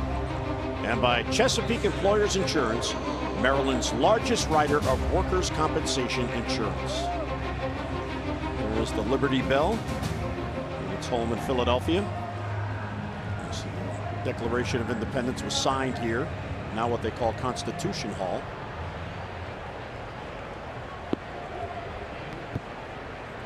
Do you know who was the first one to sign it? Oh boy, John Hancock. Very good. There you go. Thank you. He also was the one that put the largest signature on there because he wanted to show the British that he meant it. A representative from each of what were colonies that became states.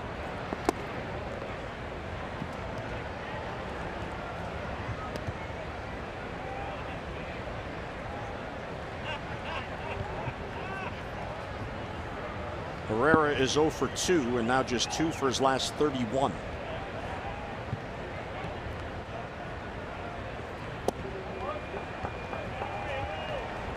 It's an interesting start, doesn't he? That spread and stance, and then pushing the body back, trying to create a little rhythm. Left center field, Jones and Mancini. Adam will let Trey have it, and he does. Stumbled a bit, but he held on. 3 up, 3 down to the Phils.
Mr. Balboa. Yo, Rocky. Yo, Adrian. 3-2 game. There's a lot of history in this town, including the Rocky Balboa statue. And most fans have made their way for this 4th of July holiday.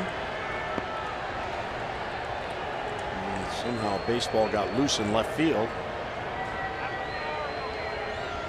Hoskins will flip the ball to the ball girl.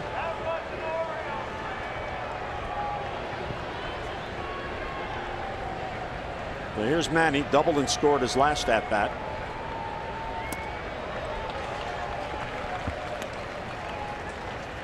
Our league leaders brought to you by Coons. When you're talking cars, you're talking Coons. But the home run leaders since June 25th, and the Orioles starting to heat up. Of course, the 4 home runs on Sunday hurt things. They got 10 homers since the 25th. And the Orioles now with 27 multi-home run games.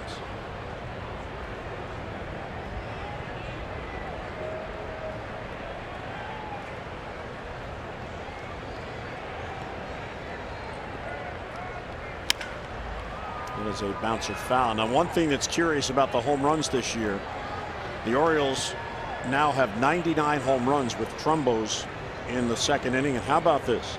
For the entire season, 3 3-run homers. The fewest in all of Major League Baseball. Oh my goodness, Earl Weaver would not believe it. Yeah, right. The Orioles supposed to be playing for the 3-run home run. Wow. Chris Davis has 2 of those, and Joey Rickard has the other. That one's a little tight. Davis hit a 3-run home run May 9th against Kansas City, and he hit one the other day against Seattle June 27th. Joey Rickard hit his May 13th against Tampa Bay. And all of those at Camden Yards. That ball rode in on him, and an easy comeback for Eflin, 1 down. 1 away in the Orioles 6th. Well, the Orioles are proud to support Johns Hopkins, the University of Maryland, and other corporate leaders to support Baltimore City's Youth Works program, which seeks to provide as many as 12,000 Baltimore City youth with summer employment. To donate, visit BaltimoreCityFoundation.org and choose Mayor's Office of Employment Development Youth Works. And to learn more, visit youthworks.oedworks.com. It's a good program, the Mayor's program.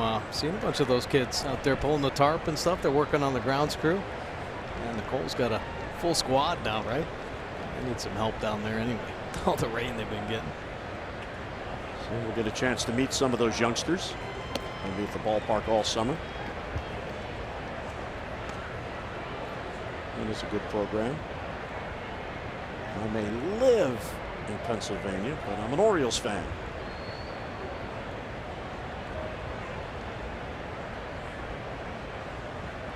Trumbo 2 for 2.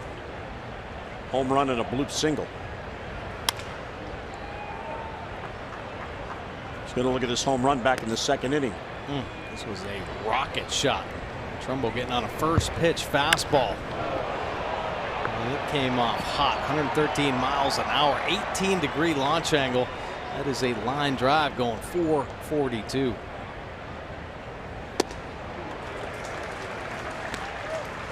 And he's had a real good slider there. That one off speed at 82. So not only does it disrupt the timing of the hitter, it falls off the table.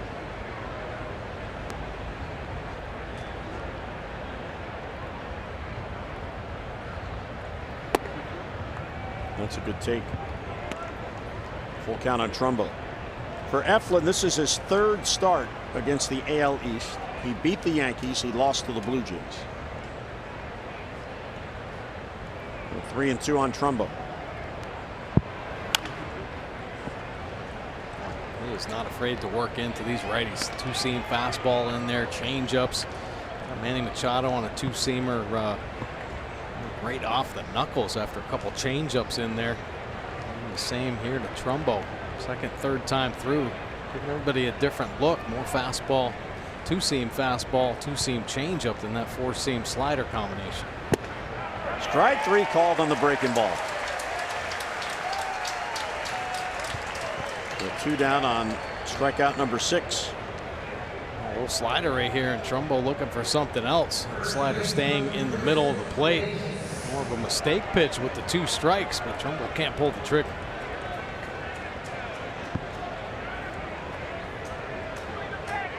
Well, he has been picking up the Ks. He's also keeping the ball in the ballpark.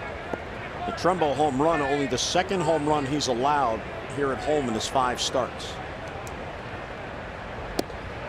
Another breaking ball for a strike. The other to take him deep here was Justin Smoke of the Blue Jays, batting left-handed.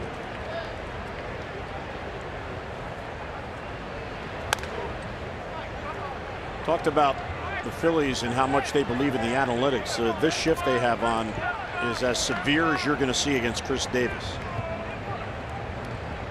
They are saying that Chris, go ahead and hit it that way or bunt. Look at how many of the percentages on the right side. Right. My goodness. Yeah, the big pull over there. Not a lot of stuff going over to the left. Tried to go that way. Well, he's hit a couple balls to left field, but both of them in the air. 4 outs. And typically on the ground. It'll be into that shift. And he's down in the count, so he has to protect 0-2. Fly ball to right. Williams is over. That's playable. And he's got it. So Davis got under it. And the O's go 3 up, 3 down in the 6th.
Worthy.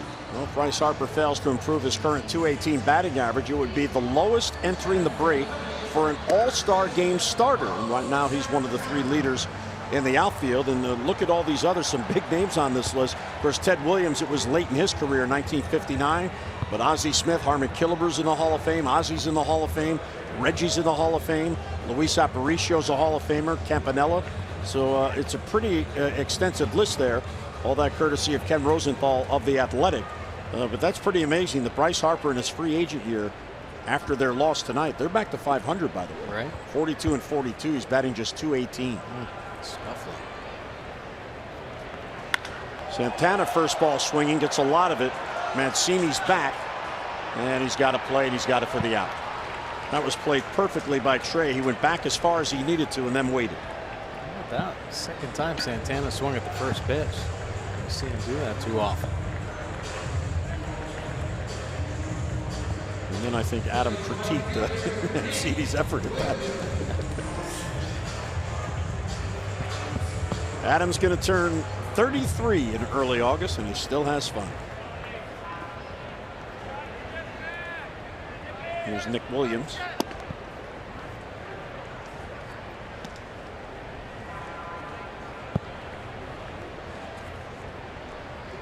Williams walked and scored in the 4th.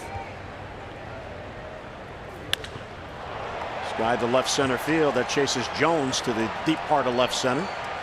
Adam is there. He's got it for the out. And 2 quick outs. Fans, MLB At Bat is your #1 Orioles app. You can customize your experience to catch every moment this season. Customize your Orioles home screen icon, plus features such as the MLB.TV Game of the Day, pitch tracking, in-game highlights, live radio broadcasts, stats, news, and more. Download MLB At Bat today.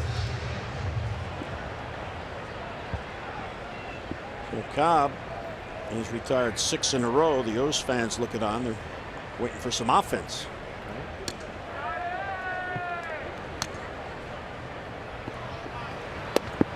Breaking ball for a strike. Cobb doing a nice job. Really, pitch for pitch. Pretty much with Eflin. Waiting for 1 or 2 big hits. Like every time he takes the bump, he's looking for an extra hit or 2.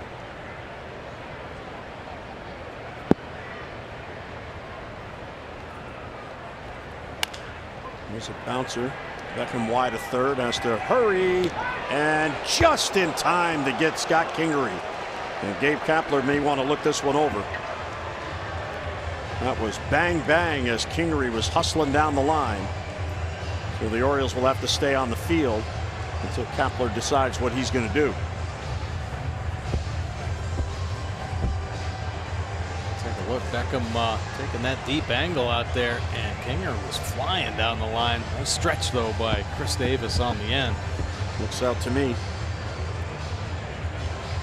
And they are not going to challenge. So 3 up, 3 down go the Phillies in the 6th.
Our cricket smiles, and there's Merle Caples, who's honored here tonight. Of course, enlisted in World War II into the Marine Corps. And she is here tonight, listens to the games, and a nice meet and greet with Joe Angel and with the skipper, and watching the game, listening to the radio. So here come the O's in the 7th. Eflin's still on.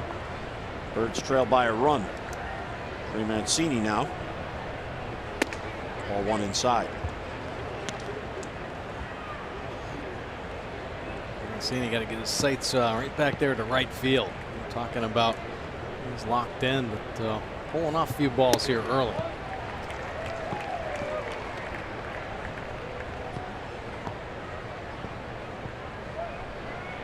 Eflin 6 strikeouts, and he has not walked a batter. Ground ball to third. Franco, 1 down.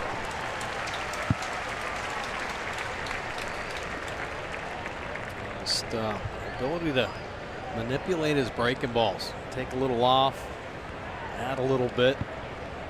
A lot of hitters getting out in front on that slow hook.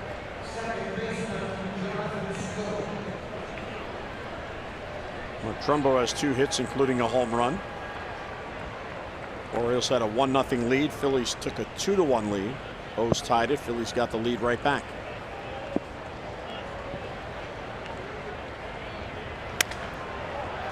Pop a foul. Santana has a play. And on one pitch, Jonathan Scope is retired and 2 down. So 2 quick outs again by Eflin.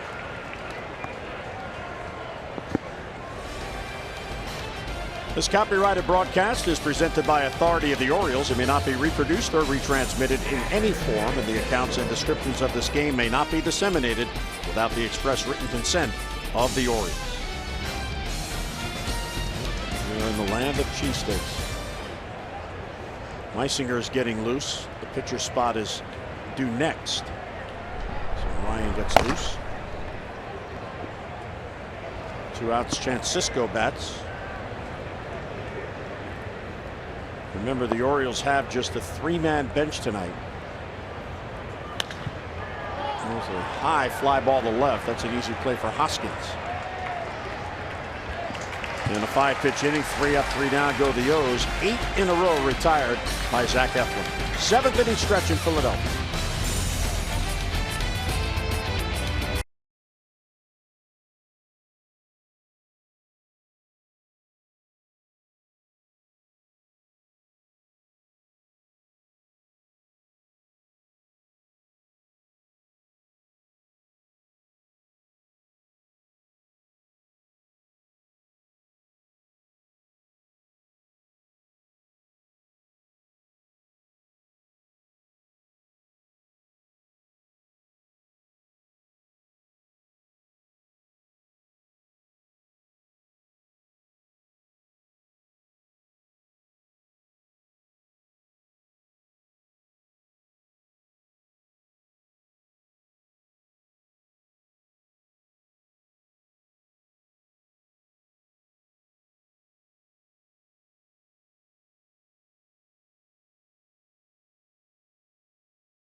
Ball field. It's out beyond right field. And do you think it's popular, Mike? Are all those kids going to get at bats? I don't know about that. That is a lot of fun out there. I don't know. I might be able to go deep on that field. No way. 330? No chance. I'm guessing it's not 330. Almost. So Cobb back to work. This will be his last inning. His spot is due to lead off in the 8th. So he'll try to keep this as is and then hope the O's can get a couple of runs. Andrew Knapp, RBI triple his last at bat to put the Phillies back in front. But he has hit in 6 in a row and is now 12 for his last 32.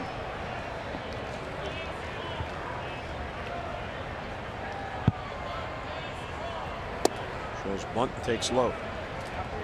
So he's hit a 375 clip in his last 11 games. Good idea right there, just showing that bunt, bringing Beckham back over. Just thinking about that tack-on run here. Center field, Adam Jones, one-handed catch, and 1 down. 8 in a row retired by Cobb.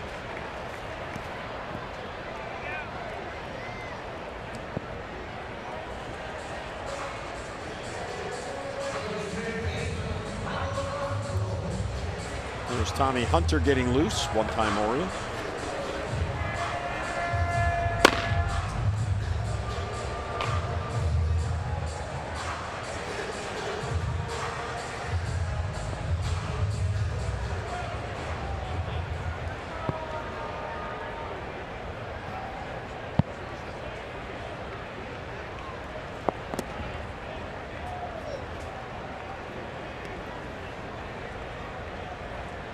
Cobb facing Franco, who was the last Philly to reach on an intentional walk. That was in the 4th inning.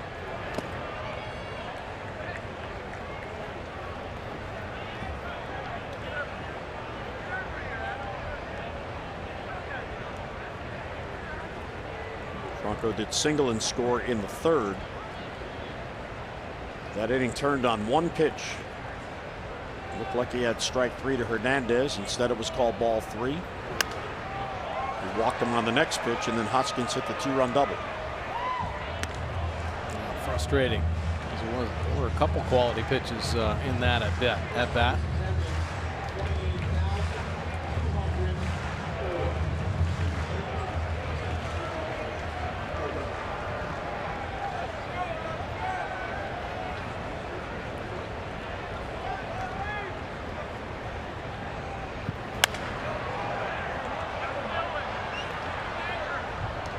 Count evens 2-2 on the foul ball.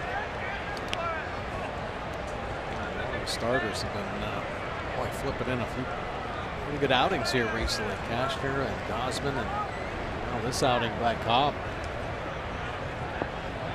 Of course, that whole series against Seattle, I thought the Orioles put themselves in good positions to win every one of those ball games. A couple extra inning games as well. Just seems like the same old story. 1 or 2 hits away, right? In the ball game. Always need a couple hits in this one. Roger McDowell looking on.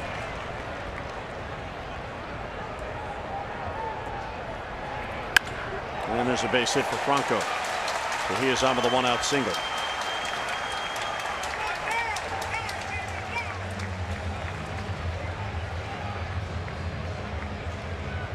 His bat coming on. 7 for his last 21. Dylan Cousins comes off the bench to pitch hit for Zach Eflin.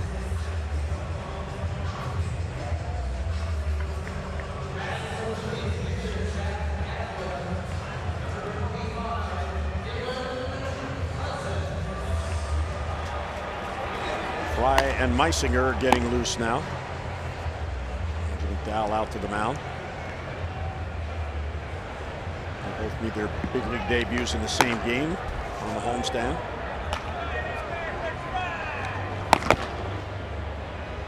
Trying to give Fry some time right here.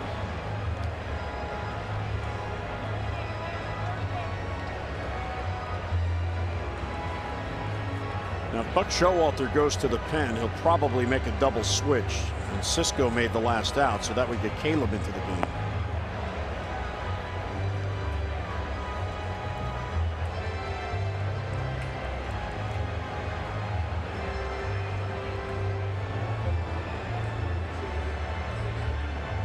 Cousin now 24 years old.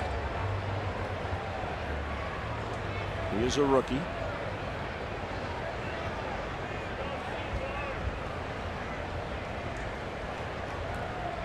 Phillies, for the most part, do have a very young team. We'll strike 1. 2nd round pick back in 2012 by the Phillies.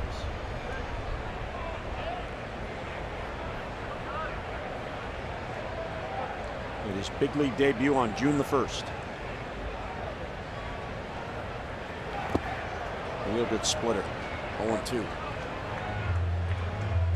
Sure, if this was a split, I think we might have got the knuckle curve right there.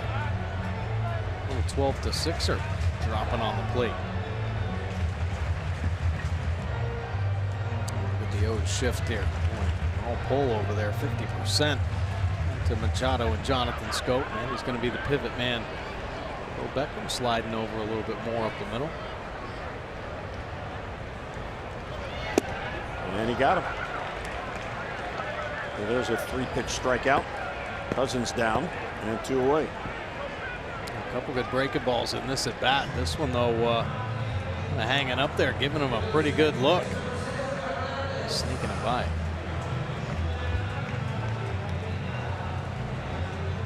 I like the way Cobb's throwing tonight. Mixing up all of his pitches. Cesar Hernandez, the leadoff hitter.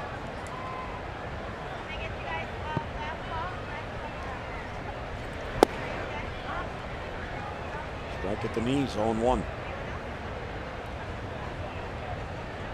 Hernandez, one of the critical at-bats. He drew the walk in the third inning with 2 down to put 2 on, and then Hoskins doubled to drive in both. This one's slicing down the line, and it's going to be back in the crowd.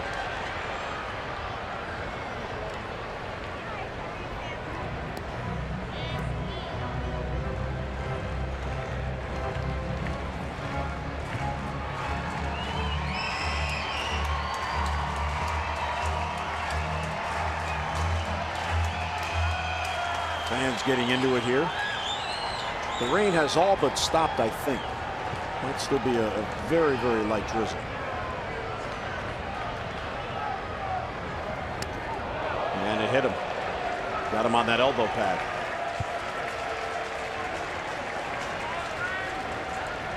Didn't want to do that. Of course. More just kind of push him away from the plate, but he doesn't even bother. He says, I'll take this one for the team. Knocks that elbow pad right off. And pushes it down onto the forearm. So he can look disgusted, but I guarantee if he didn't have that pad on, he would have moved.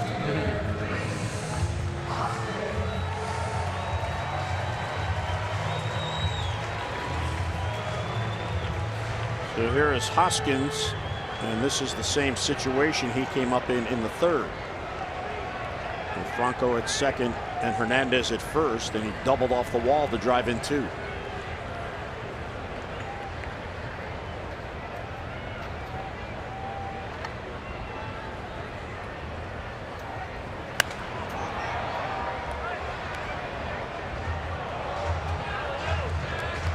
Hoskins ready for that fastball. Mistake Heater trying to get into the count. Hoskins almost knocking that one out of the park, fouling it straight back.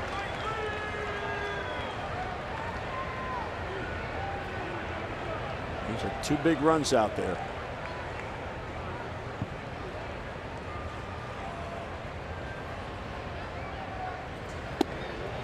That's a real good pitch. Frozen. Yeah, he's throwing some real good fastballs. The jelly leggers. It gets up to the apex of that break, and then it's just biting down hard. Good breaking ball this year.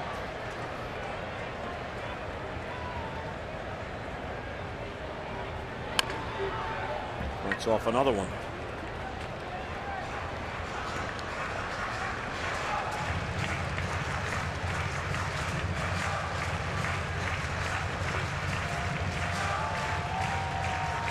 Phillies did do a good job of drafting when they had those lean years. And Hoskins they found in the 5th round.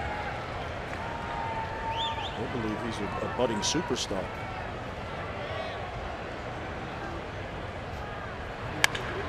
But towards Beckham, he knocks it down. And not able to make a play, but he saved the run for the moment.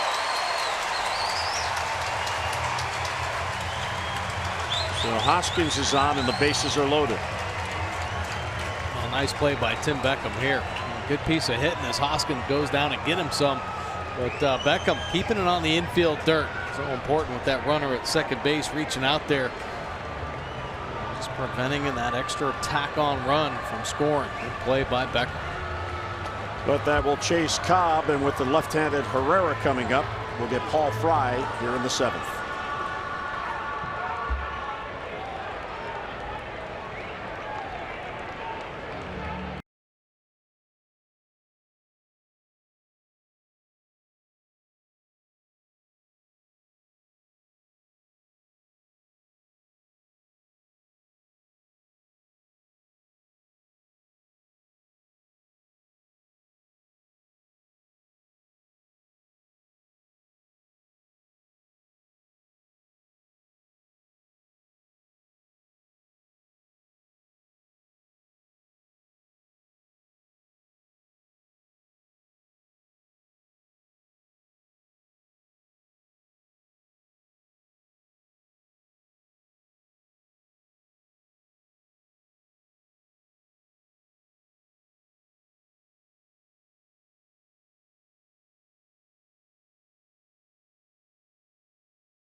started off the right way, getting Hoskins looking on a good fastball down and in.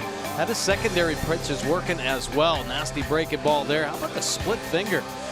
Some real good movement. Franco going down. Cousins going down swinging on a big curve. 6 2/3, scattering the 5 hits, 3 runs crossing for the Phillies.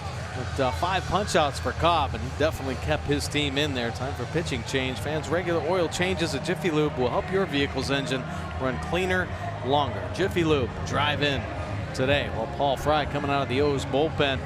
And the lefty just called up. This will be his 2nd appearance. Take a look at the numbers, though. 1 2/3 innings of work, only the 2 hits in his first major league outing. Got a couple punch-outs as well.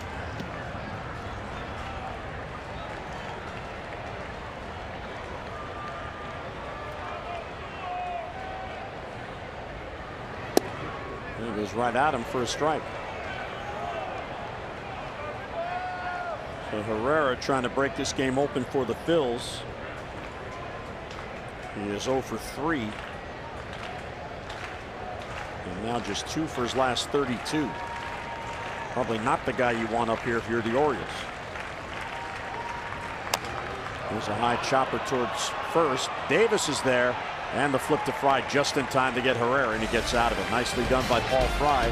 Bases stranded. We head to the 8th in a 3-2 game.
As advertised, coming off a 5-0 month of June.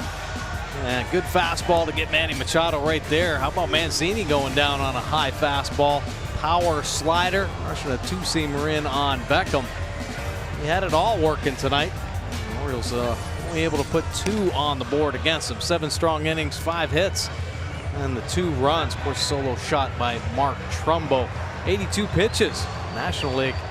That won't help you finish a ball game. Tommy Hunter now into the ball game. This will be his 31st appearance. 4.97 earned run average. Got the 26 punch-outs and only the 5 walks in his 25 and the 3rd innings of work. But he's been getting touched a little bit. The righties at 358, lefties 255.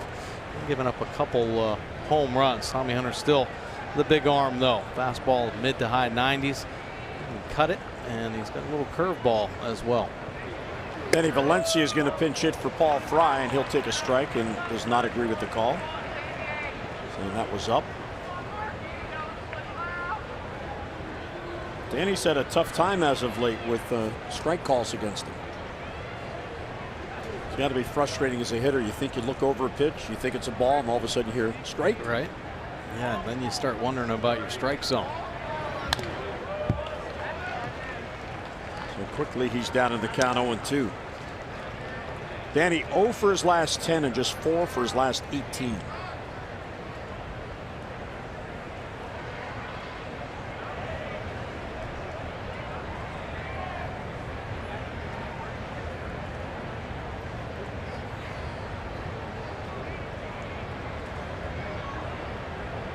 0-2.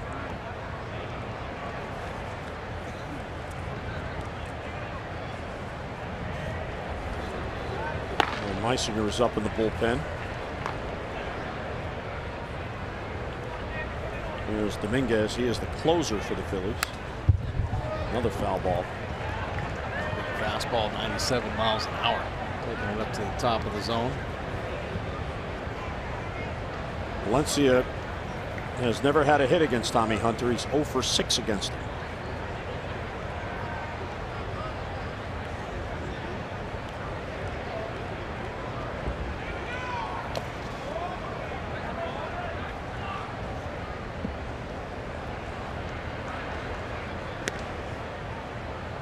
Very popular in the Oriole clubhouse when he played for the Birds.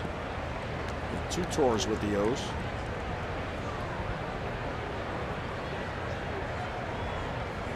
See on the pitch cast, staying away from Danny Valencia. He's going to beat him, trying to tie this ball game up. He's going to have to show he can beat him the other way.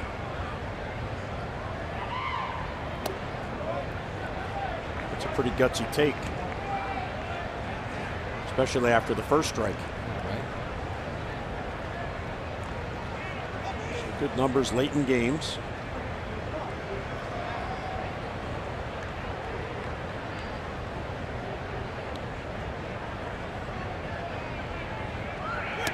And he got him. Looked like the cutter. Yeah, that's filthy right there. Throws it hard. 92 miles an hour on this one. How about the location? Starting it right on the edge. Pushes off another 2-3 inches. Perfect pitch. Well executed for Hunter. Tommy has been moving around, but he's still in demand. The Phillies gave him a multi-year deal. He was with the Orioles to begin the 2015 season after being acquired in 2011. And he was traded to the Cubs following that season. He went to Cleveland, and then the Indians traded him back to the Orioles, then last year with Tampa Bay and this year with the Phillies. So he's bounced around. Yes, he has. Beckham is hitless. I think for bullpen pieces that happens. It happens all the time in the game. I think big arms like Tommy, they move those arms around just to give bullpens different looks. Can Tommy complement some other arms in the bullpen?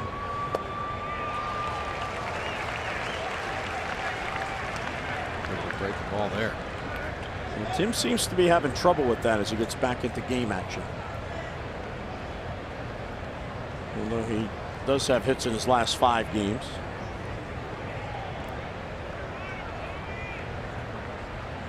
We have seen it with Caleb.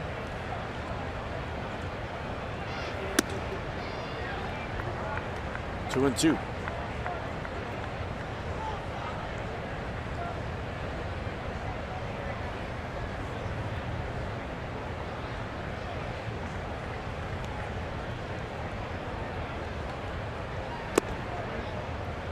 Another good take. That one bounced in there, so the count goes full. Orioles down by a run, trying to get a man on. Hunter being careful. Knock on him when he was with the O's. He'd serve up the long ball. It's like the challenge hitters with the fastball, the big fastball. Tim Beckham like to be challenged right here with 96. Line to center field. Herrera in on it, and he trapped it. So Beckham is on. Nice effort there, and he was fortunate it didn't get past him. Yes, he is. Risky play. The center fielder Herrera. The ball was stung by Tim Beckham, and take a look. Herrera out in center field getting a good jump, and he thought he could pick that one right off the top of the grass. A little short hop right there, wisely keeping that glove wide open down there. Nice play. Good recovery.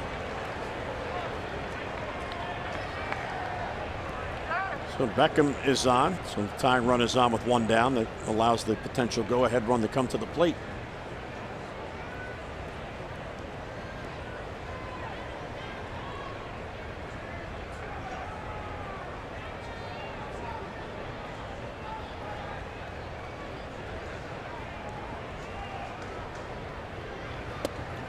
There's a strike on the corner.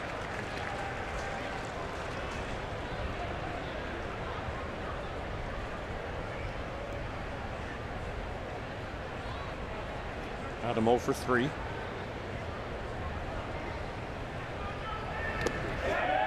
They appeal to first. He didn't go. So Adam Jones up representing the potential go-ahead run. He has gone 102 at-bats without a home run. His last home run June the 2nd against the Yankees, and here we are in July the 3rd. So I would say he is due. Yes, he is. And this would be a spot. It would give the Orioles the lead.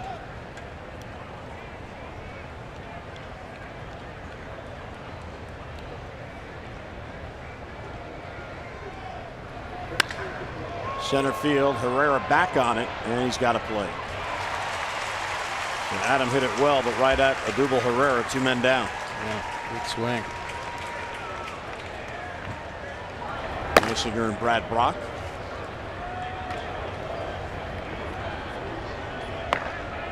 And we're going to have a pitching change. Here comes Gabe Kapler with Manny coming up. So with Manny at the plate representing the go-ahead run, as Mike mentioned, Tommy Hunter sometimes has the inopportune home run. So pitching change here in the 8th. 1 on and 2 down for the O's.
.998 earned run average, 7 saves and 8 opportunities, and 36 punchouts, just the 4 walks.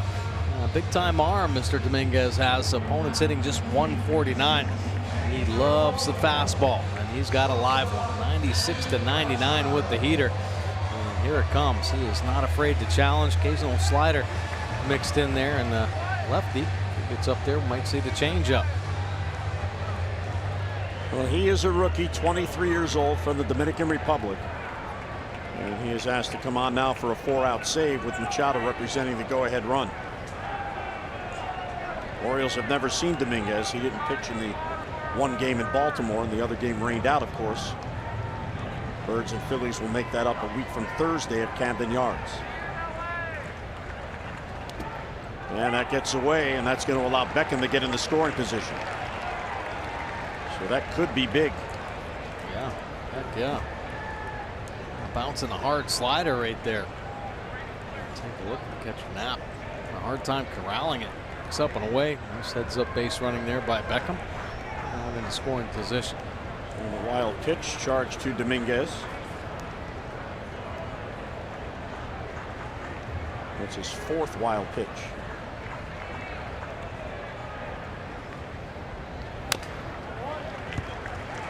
Dominguez began his career with 15 2/3 scoreless innings. It was the most by a Phillies pitcher since Marty Bystrom. Remember him back in 1980? 20 straight scoreless innings for Marty Bystrom.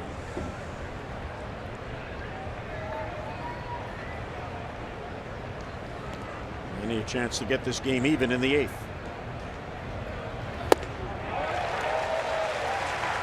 Looks like he doesn't want to challenge him with a fastball. No. Staying away. A little push on that outside corner.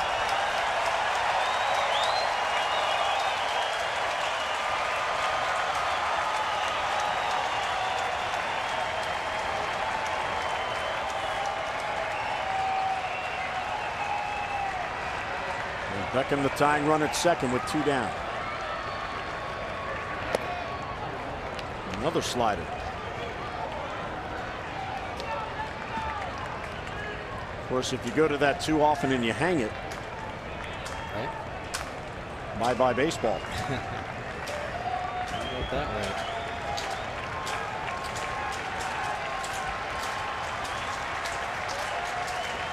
And he gets himself in a good position to handle just about anything. Check swing. They appeal to first. He didn't go. And the catcher Knapp just showed up the crew chief. He said he checked the swing. Take a look. Hard breaking ball. Yeah, he held. Nice job.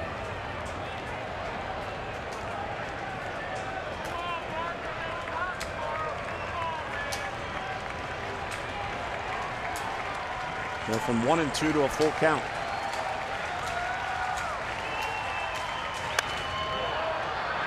Fights off a 99-mile-an-hour fastball, which probably looked about 109. It was the first one he saw. Right? And that's the thing, man. He gets himself ready to hit the fastball.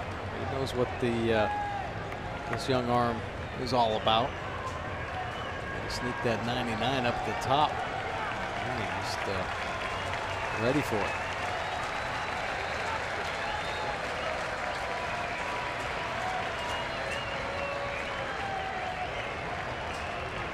Beckham singled with 1 down, moved up on the wild pitch.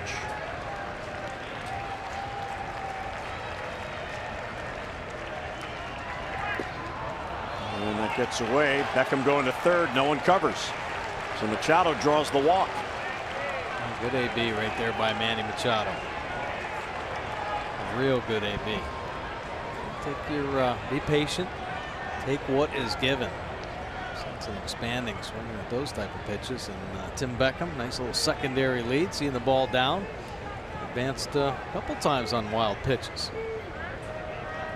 This will be heads up for another one right here. So the tying run at third, the go-ahead run at first. Let's get a look at our forward drive of the game with Mark Trumbo coming up. Go back to the second inning. Yeah, Mark Trumbo ready. First pitch he sees from Manfred, and it is a bullet to center field. Rocket shot, 113 miles an hour off the bat. Hurry to your local Ford dealers for great savings on cars, trucks, and SUVs. 2 on with 2 down for Trumbo. Orioles are doing a pretty good job this inning, working counts. Mistake right there, staying tall. Set it up in their zone.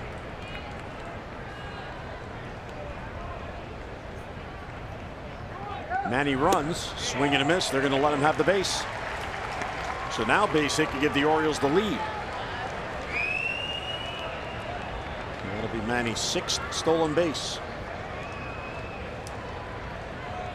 Hernandez covered, but Knapp had no intention of throwing down. So now the Orioles looking for that elusive big base hit.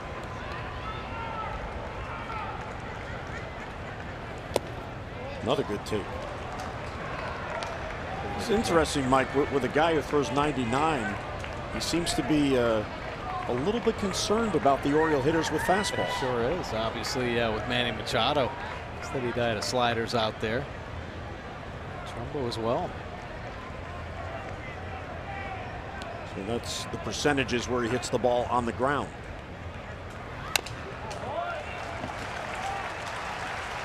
Which is why they're giving him second base.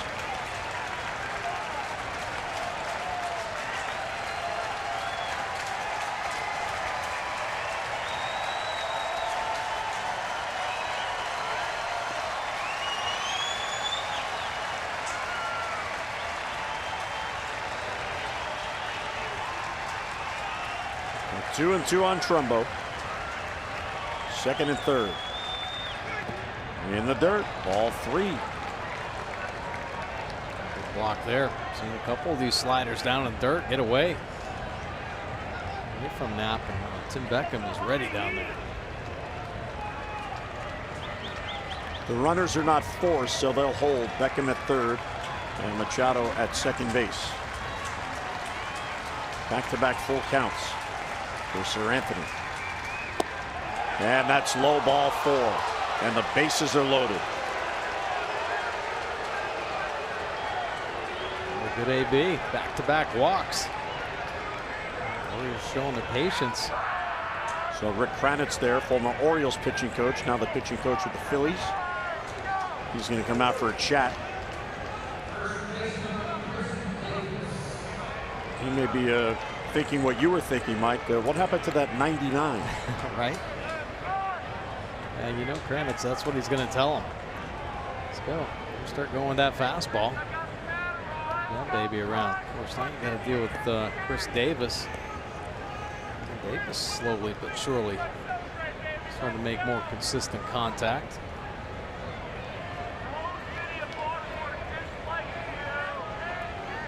Kranitz not concerned about lip readers. I would say this is a one-sided conversation. Yeah. I think so.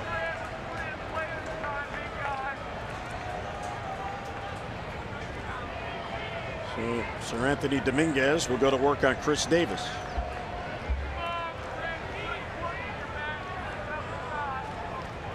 Davis is 0 for 3, so he is 7 for 41 over his last 11 games.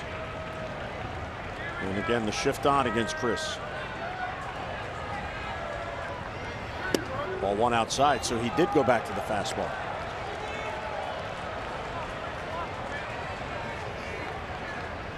Hard time with the command, though. Davis got to show some patience. See Franco, the only infielder on the left side. There's a strike on the corner. So the pitching coach comes out, has his say, and then some, in back-to-back fastballs.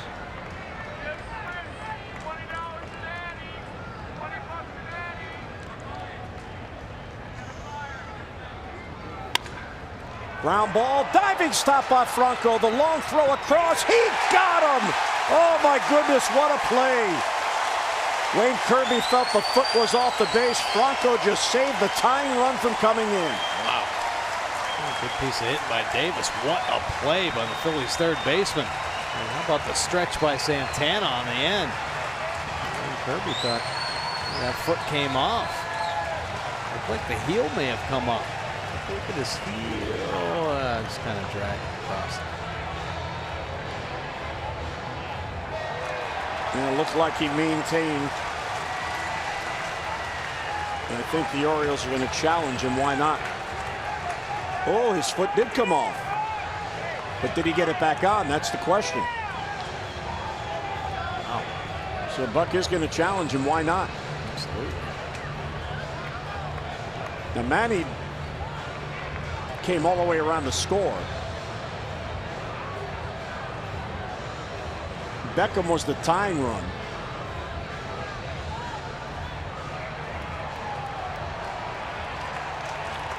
All of the Phillies came off the field, and Gabe Kapler's telling them they have to go back on because of the challenge. See, the foot did come off.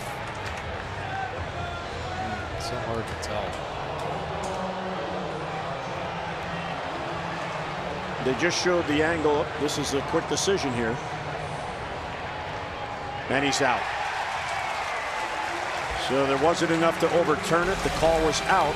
So the Orioles miss a big chance, leave the bases loaded in the 8th. Great play by Franco.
The right-handed pitcher Wally Bunker tossed his second one-hitter in 2 months, defeated Kansas City 4-0 at Memorial Stadium. Bunker went 19-5 in that 1964 season. He finished second in the Rookie of the Year voting to Minnesota's Tony Oliva. The only base hit in the game, Rocky Colavito, a double to lead off the 5th inning. That was the only hit allowed by the 19-year-old rookie. Now let's take a look. Ryan Meisinger getting up his second appearance in the major leagues. 5.40 earned run average. Pretty good though in his first outing. Nice little slider with fastball combination. Put up a 0 here.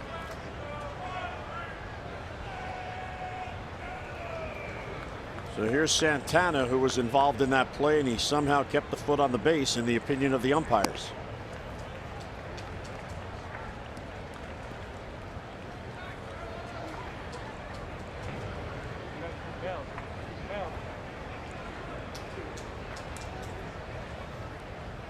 So you wonder about Dominguez, who was brought on for a 4-out save. Machado had a long at-bat, he walked. Trumbo had a long at-bat, he walked. And Davis had the ball put in play that Franco makes the great play to get him at first. So he had to face 3 batters to get 1 out. And now he's got to get 3 more outs for the save. Well, he threw so many pitches. Now a lot of the Oriole hitters get a good look. Understand what he's about. 16 pitches he threw to get that 1 out. Meisinger allowed a run in his major league debut. Martin Maldonado hit a deep home run off him. That ball's crushed to right field. Trumbo will run it down. And Santana hustling the second base, and he has a double. So the Phillies, looking for insurance, get a leadoff double. Loud noise off Santana's bat here. Elevated fastball up middle. He jumps on it. Gets up to that scoreboard in a hurry. And Trumbo with the cannon out there in right field. That's why Santana going so hard.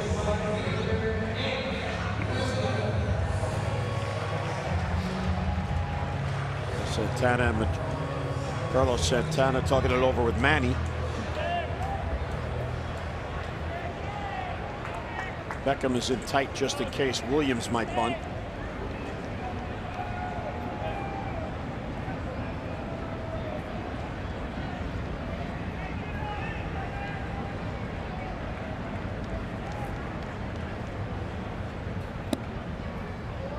Off-speed pitch outside, 1-0.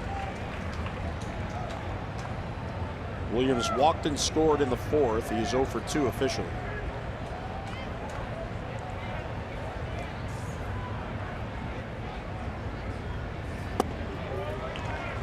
The Orioles in the 9th have Mancini, Scope, and Cisco due up. Only 2 players available on the bench. The pitcher spot is 4th. Caleb Joseph and Jace Peterson are the only 2 on the bench. Prior to the game, the Orioles announced Colby Rasmus placed on the restricted list. We called Buck Showalter today and said he was going to go home. Some personal things going on, so we wish Colby well, but they caught the Orioles a little shorthanded because they couldn't get a player here from AAA in time. Yeah. Oh, no, on the off day, maybe.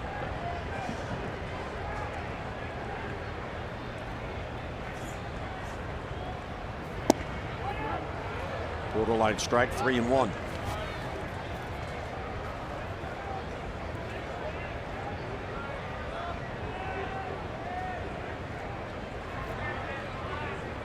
Phillies seeing Meisinger for the first time, so they're just reacting. That is cued foul, and fortunately so for the Orioles. That was hugging the line. Wow. Yeah. Would have hurt. Change up, good pitch at the end of the bat.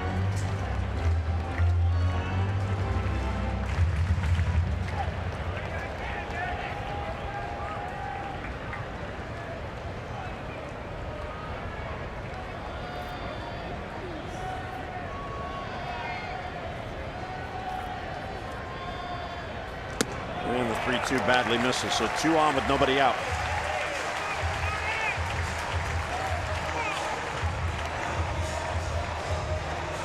McDowell looking on.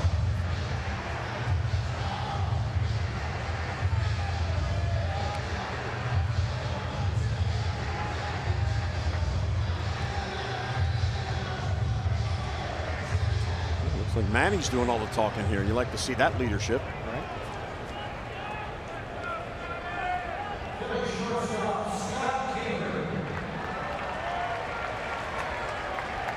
Tanner Scott now begins to get loose.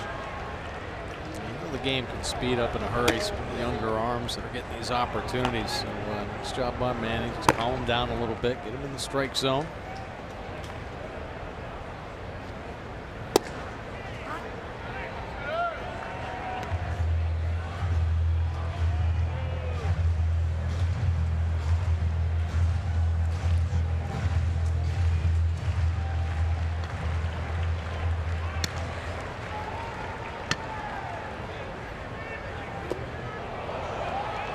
Good pitch.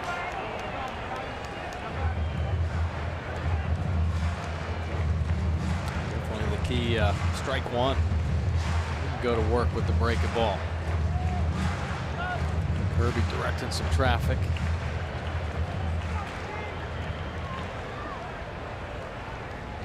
Phillies are 10th in the league in sacrifices, so they don't like to give up outs.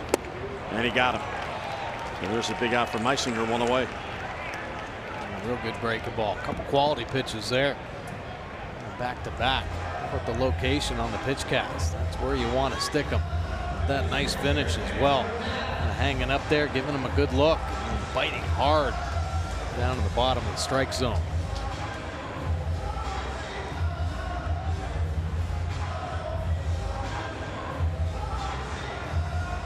So Meisinger now to go to work on Andrew Knapp.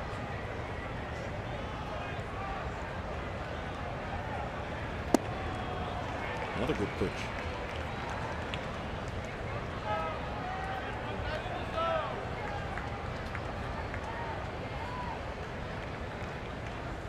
The RBI triple broke the 2-all tie.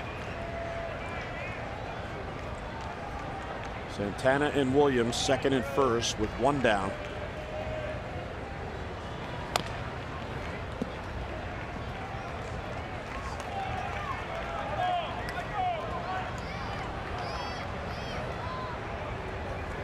Tanner Scott getting loose. And there's Nishak getting loose. The Phillies know the Braves have lost, so they can move within 2.5 of Atlanta and 2 in the loss column with a win here.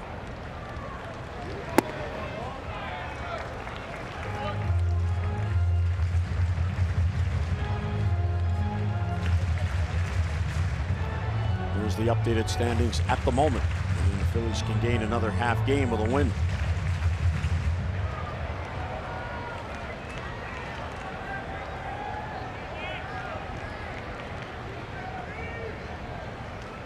And the 1-2 is swung on and hit to right center field. Trumbo is on the run and makes a running catch. The runners were convinced that ball was going to fall in, so neither tag and 2 men down. That is the second fine running catch by Trumbo here tonight. Yeah, Trumbo's been showing the wheels off tonight. How about filling up the gap here? It's splitting Adam Jones. And Trumbo, nice running play, getting fully extended at max speed. Beautiful effort right there.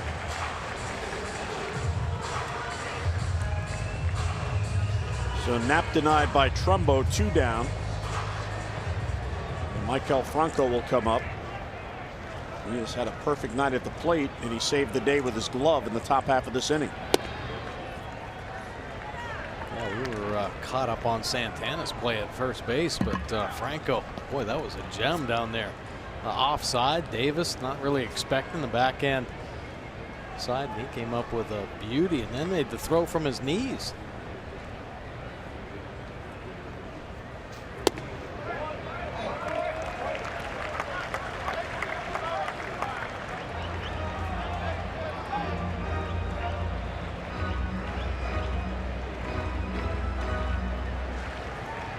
So 2-0 on Franco.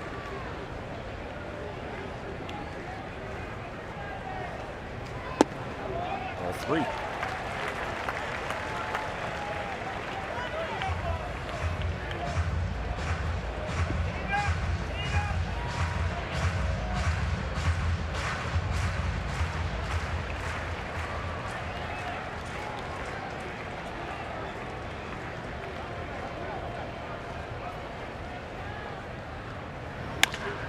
High fly ball to left.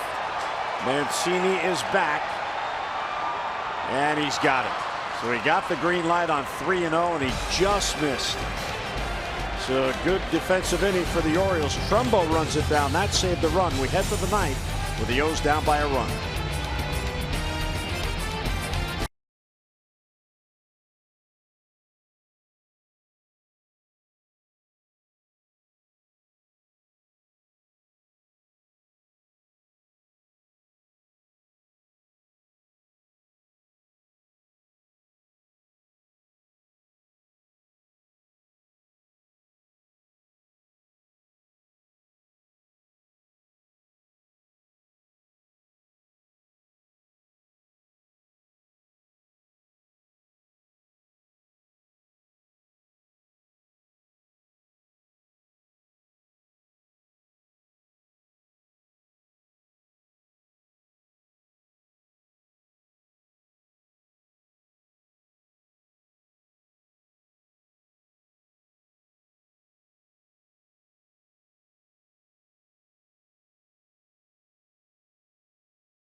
Low fares with nothing to hide, that's transparency. And by the University of Maryland Medical Center, be a part of something. There's City Hall, William Penn on the top. It's a very historic building. So here we go to the ninth. Dominguez stays on. Ground ball towards the middle, but there is Hernandez in the shift. He was shading that way, and on one pitch, 1 down in the Oriole ninth inning.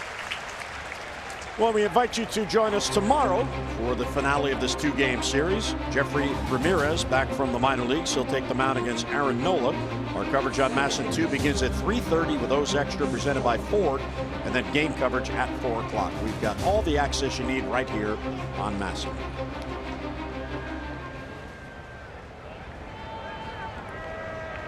Jonathan Scope is hitless.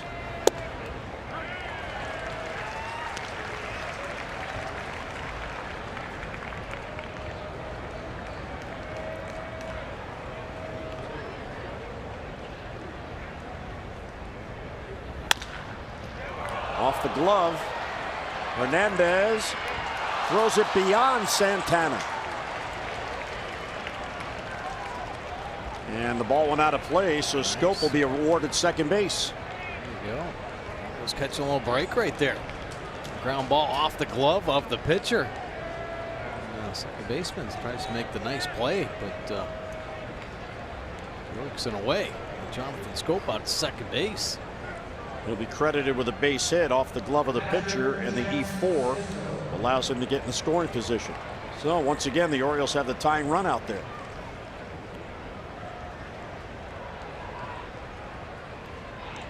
Here's Chance Sisco.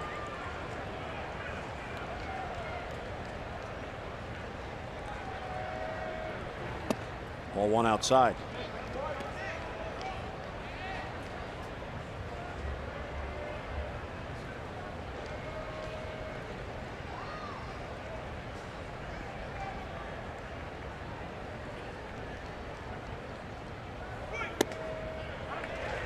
And strike there at 99. It's a heavy fastball. Looks like there's some natural cut on it too at times.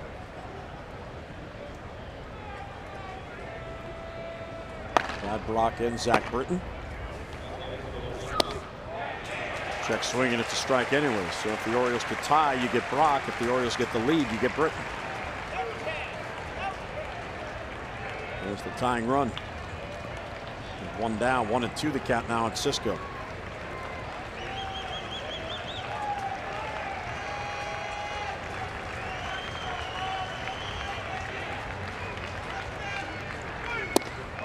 Strike three called, a little delayed call there by Mark Carlson. And Cisco doesn't agree. Doesn't look too good. Let's take a look on the pitch cast. A couple borderline calls there, and the last two strikes. Good inch or two off that outside corner, and that one, the height, not good either. Let's take a look from over top. Well, he also moved his glove about 12 inches. Yeah. So the Orioles are down to their final out, and Jace Peterson's going to come off the bench. There's Scope, the tying run at second base, but now with two down.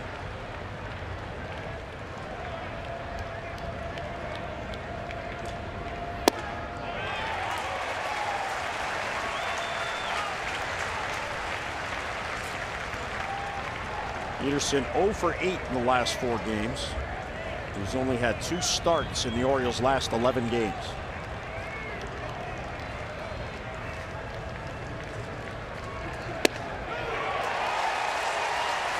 Wow, all of a sudden the strike zone is huge.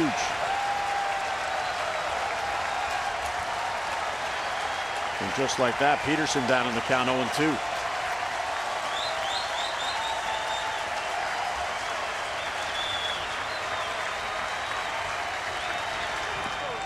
In the dirt, tried to get him to chase.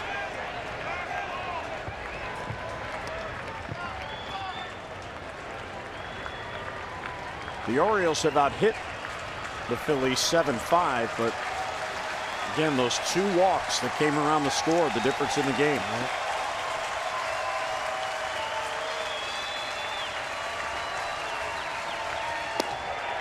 Just outside. I don't blame the fans for getting upset. That looked better than the one he called Cisco out on. You're right. Yeah, there were a couple well off that outside corner on Cisco.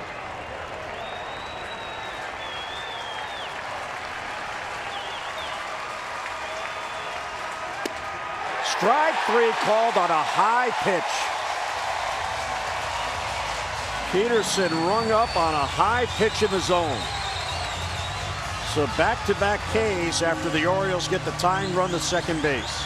Take a look. A generous strike zone end of this ball game. So the Orioles get the hit from Scope. The error allows him to get into scoring position, but back-to-back generous called strike 3s. Final score in Philadelphia. The Phillies hold on and win it 3-2.